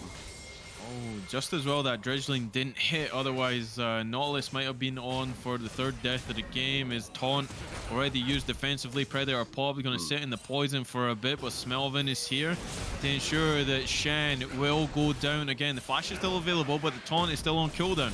Showstopper into the turret is going to take aggro because the minions just didn't make it. True damage goes through, and Smelvin picks up another one onto the Shen in that top side. We see them collapsing, dragging up for grabs, but Riley taking a lot of damage, and on the other side of that, the Ragnarok was popped to try and get out of that, but a sword slam from the Rammus secures that, and Younglin again, the Jinx gonna collect that kill. 4th kill of the game. We're only 13 minutes in, and this AD carry is looking to take over the game again. Yeah, having a little fun there, sending emotes back and forth. This is an important game, but they're certainly having this one. And I mean, that's going to be an absolute early game win from the side of Oblivion Esports. This is the most dominating early game lead we've seen from them, despite the kills being more or less what we've seen for the past 2 games. But the gold lead finally reflects how dominating this early game is. Right now, it's about stemming that bleeding for Heartbreakers in this one. You can't give over too much more. Look at the gold lead right now. It's getting to a point where the snowball is formed, and it's certainly rolling in the favor of Oblivion Esports. We look at about 5,500 gold lead right now, 14 minutes into the game. They have to try and stop this from happening. Rapid Fire is stuck under that turret, and a manaless Sivir doesn't favor very well. No, absolutely not. Power plating's drop mean that that tower is probably going to be gone on the bot side of the map. There's no more armor, no more resistances. Even though Olaf is in the area, I don't imagine that will make a difference. I think they know that Olaf is here, but the Hextech, because it's going to be a Hextech soul, and look who it delivers, the Trundle and the Singe Soaring Slam on a 2, free firing Younglin. Ragnarok not enough to withstand the damage from the Jinx. Second kill, going to go over the Trundle as they look to collapse onto Bean Guzzler. And that Primordial Burst wasn't enough to actually kill the Jinx, but it is enough to give Smelvin the 3rd kill of the game on the set. 8,000 is that gold lead after that skirmish. And I mean, what an incredible early game from Oblivion Esports here. Absolutely dominating Heartbreakers in every facet of the word when it comes to this early game. Collecting up all 3 towers by the 15-minute mark, being able to actually transition this into so much gold in favor of the team. And that means that once they reset and actually spend all of the spoils of their sort of trials that they've been through. Failing the taunt through the wall, but doesn't matter because the Goon Squad is here. Oh, if they left that for the Mega Death Rocket, that's one for the highlight reels, but they're going to give that one over. The poison is enough. The Rylai is already completed for the Singe. Going to help out with that one. You see Riley getting picked off again. Showstopper. Going to go to rapid fire, negated by the spell shield that comes through from the Sivir, but not enough to help out. The support is the Nautilus, just running it down for that 10th death of the game. He's halfway there. Yeah, and this is going to be such an important transition here for Oblivion Esports. They have the gold lead. It is almost not. It is 9K. They need to transition this into objectives because they need to be able to just close this game out so seamlessly to actually make sure they can solidify their spot in the semifinals versus whoever will be winning the other side of the bracket. So we'll be taking the second Rift out here, going over towards the side of Oblivion Esports. It does mean that they can push down for another tower later on in the next 3 minutes or so. So we'll see where they decide to place that, but I imagine they'll try to time it with the dragon spawning in 2 minutes.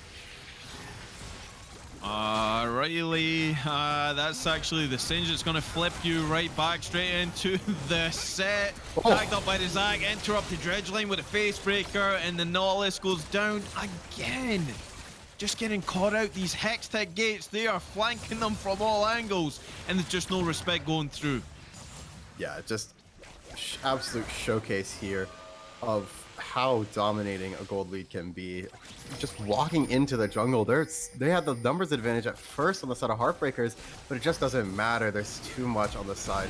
Oh, they try and kill the Veigar. We've seen this already in the mid lane. The true damage is going to whiff there. They get rooted up by the cage. The taunt goes through from the Rammus. Meg Death Rocket was actually connected on it being Guzzler, but the Rammus is going to get knocked off first. He's going to be the first to fall. The shutdown goes over to the Rammus, though that's a little bit unfortunate. Actually, the Nautilus was the one to receive the shutdown as Sever, more importantly, gets a kill on the back end of that failed dive again. They keep trying to kill the Veigar here, Graham, and they're not successful. yeah, and that kind of showcases why it's a little bit dangerous, because you walk way too far up for any of the damage to come through. It was quite literally the Singe and the Rammus trying to 2v5 there, and without the Jinx to follow up, without the set or even the Trundle, there's really nothing you can do other than try and force out flashes. And of course, they move too far in. There's a lot of CC, a lot of lockdown on the side of Heartbreakers, and that does mean that they'll be given over some shutdowns. Of course, it does shrink the gold lead by a little bit, down to only 8k instead of the original 10k that they were sort of sporting. But you know, it's small steps for Heartbreakers at this point. You got 2k out of there. You've punished that mistake they made. Now you need to capitalize on the rest of it.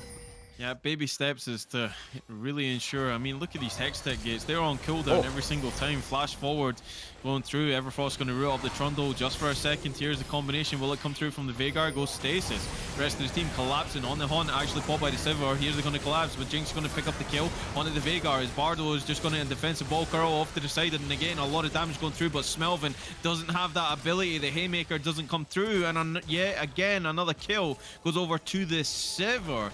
They are taking advantage of these overextensions here, Graham, and they're getting some gold back into the pocket of the AD carry. Yeah, the shutdowns are super crucial going out to the Sivir there. It does make it so that they have ways to clear waves. As you can see, the Sivir can absolutely shred through things now with the almost Phantom Dancer in inventory. It's only the Zeal right now, but Kraken Slayer, as looks like another mistake. Oh, they want Stet here. Ghost already popped. Axe is going to whiff from Calculated Luck, and Stet is still here. I mean, this is trolling at this point. Times 9, that flipping Singe.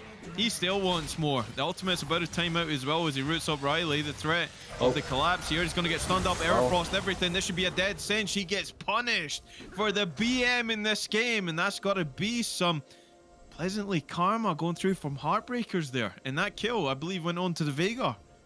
Yeah, and I'm getting a little concerned because they're playing way too overconfident here. They think they have so much agency. They think they can do so much, but I mean, that's just complete. That's a nonsensical run up. There's no way you should be running in 1v5 there. There's nothing that can result from that. So I think Oblivion needs to tone it back a little bit. They're still in the lead by a large margin, but if they keep doing that and they keep giving away free gold, it's not going to be in their favor for that much longer. We'll see if they will still jostle with this one. I'm sure everybody wants a game 5, but at this rate, I mean, it really has to be a monumental turnaround here, because look at the Jinx. The Jinx is so fed in this game, just a monster youngling. Eventually, if this game was to go to a game 5, do you give over this Jinx? Because he has looked phenomenal on this champion. But we need to give a little bit of credit over to Heartbreakers here. They're showing heart, exactly described in their name. And Veigar right now just surpassed that 200 passive mark on that phenomenal evil power. So the Veigar is scaling. The Sivir is scaling. They're picking up these kills. What can they do with this? They need to transition this into more of these smaller skirmishes, into these narrow corridors that the Veigar can be so effective. Yeah, and I think they need to try and look for some type of objective play here. The Baron is open. Baron is up, and you need to be able to exploit the fact that you're 7k gold in the lead.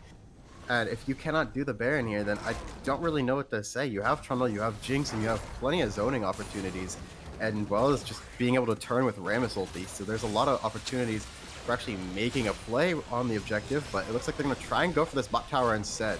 Yeah, flash is available onto the Rammus, but they're actually going to opt for the Shen. Instead, it's going to get pulled back. Showstopper right back into the rest of the team. They still have that turret up. Stet is going extremely low here, so he might be the first to fall. No, the turret is Escanor going to get deleted by the Jinx, but it's returned with the Veigar getting the kill onto the set, but Jinx is going to follow it back up. Says, don't forget about me. I'm the one that's fed here. The rocket's going in, but the ricochets are enough to kill the Singed as they take down the turret, but ultimately it's a 2 for 2, and it looks like they'll disengage after that skirmish.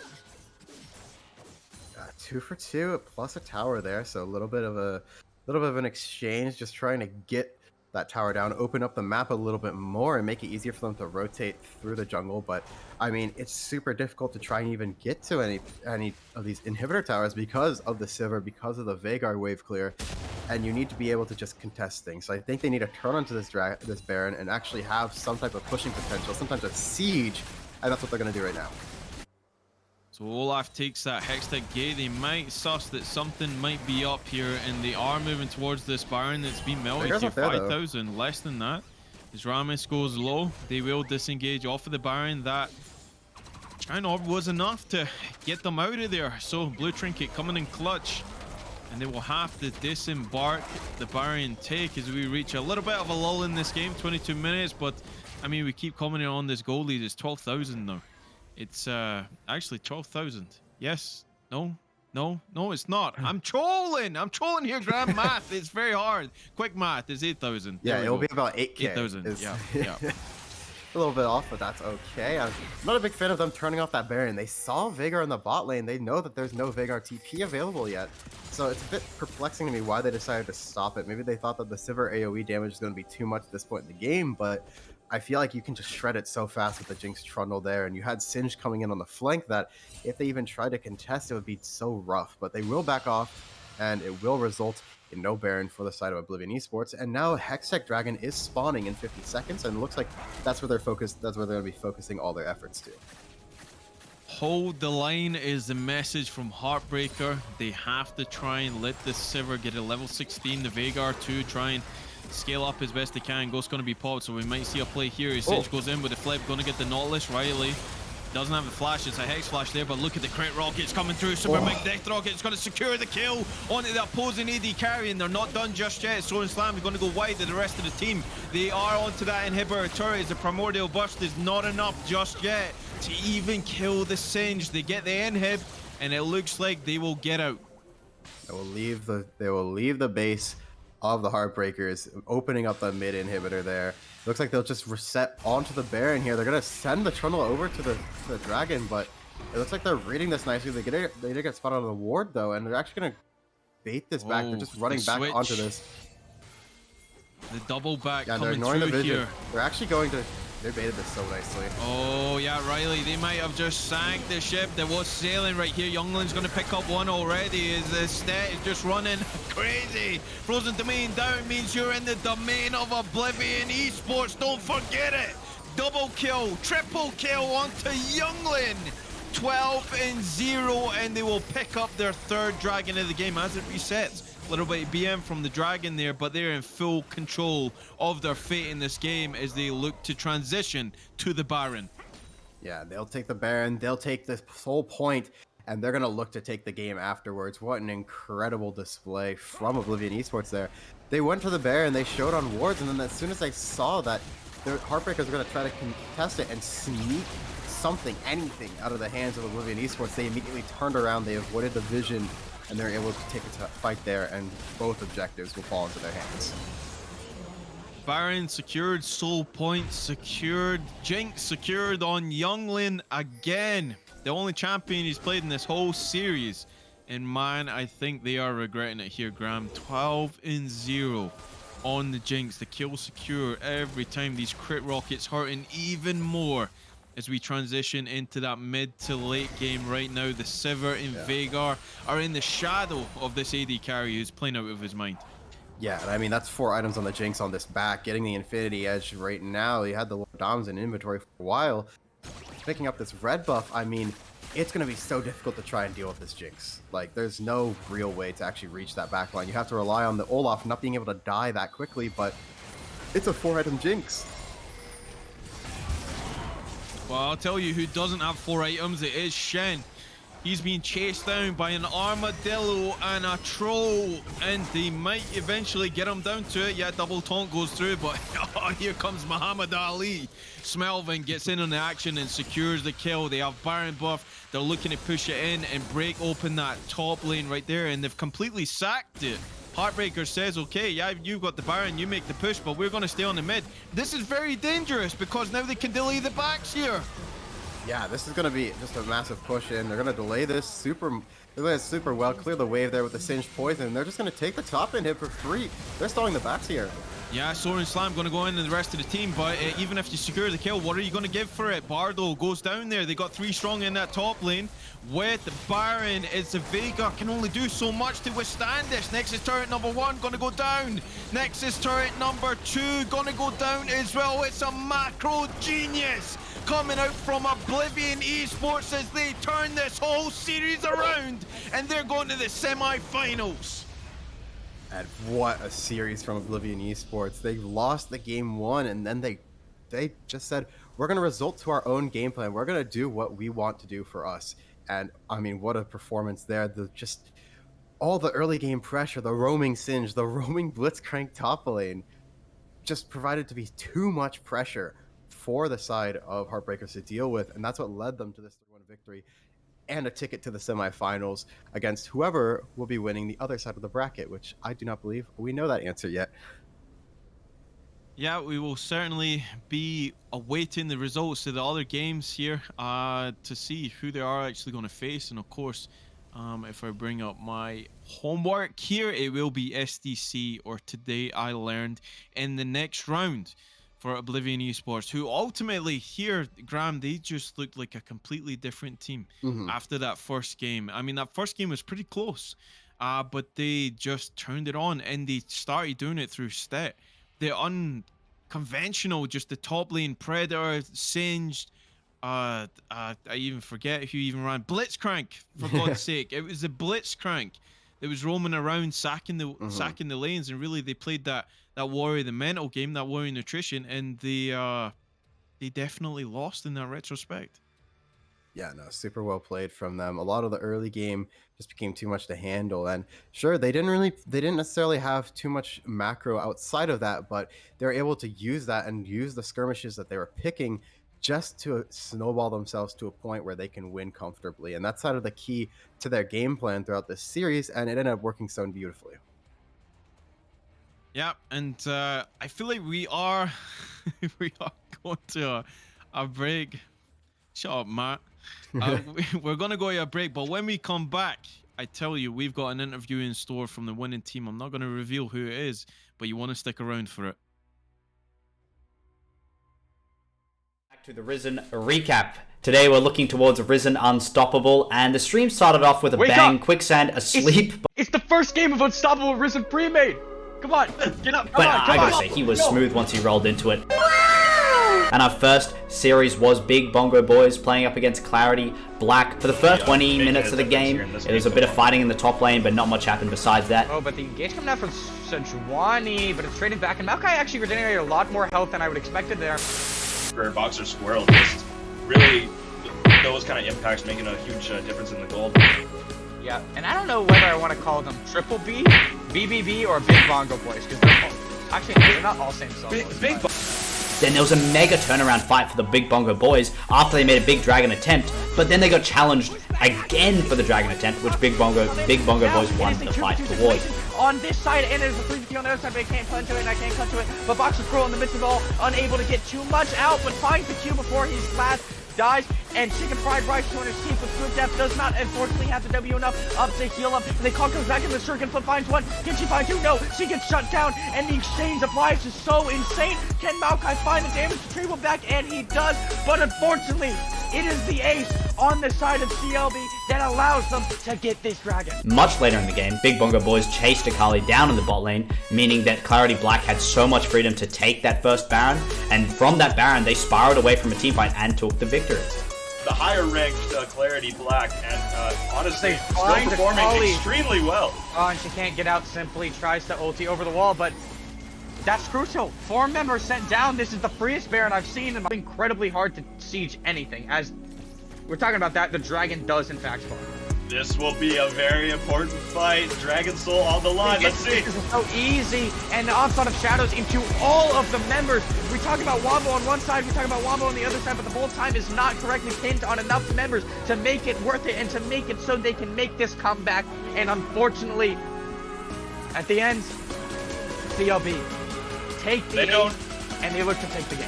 And then as we rolled into game 2, Maokai was picked again. Welcome to the League of Legends Champion Spotlight, featuring Maokai, the Twisted Treant. Maokai is a support tank hybrid. That's why he's the GOAT! The GOAT! Bold move. Overall, Normally Darius is only reserved for those counter picks, and it looks like they're just going to respond with Maokai. And the team was entirely green, so they kind of had the aesthetic advantage. All right, we are back for game 5. Psych! And in game 5, what it is we got an interview, and of course, it's going to be Stet. How could we not bring in the top laner? And the first question, actually, it's not even a question. I just want you to explain yourself. These Predator roams with the Singed, with the Blitzcrank, by the way. The thinking, the thoughts after a game down. What was the process of that? Yeah. So, what had happened was, game 1, we play standard. We fucking suck. Game 2, we open it up. We realize we're actually kind of cracked at some of these roaming champions. You know, we just let the games play for itself. You know what I'm saying? Yeah.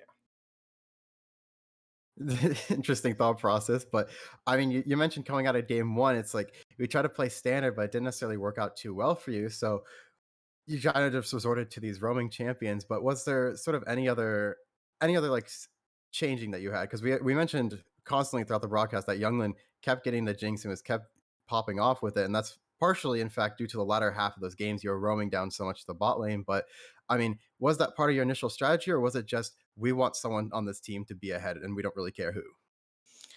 Oh man, Jinx.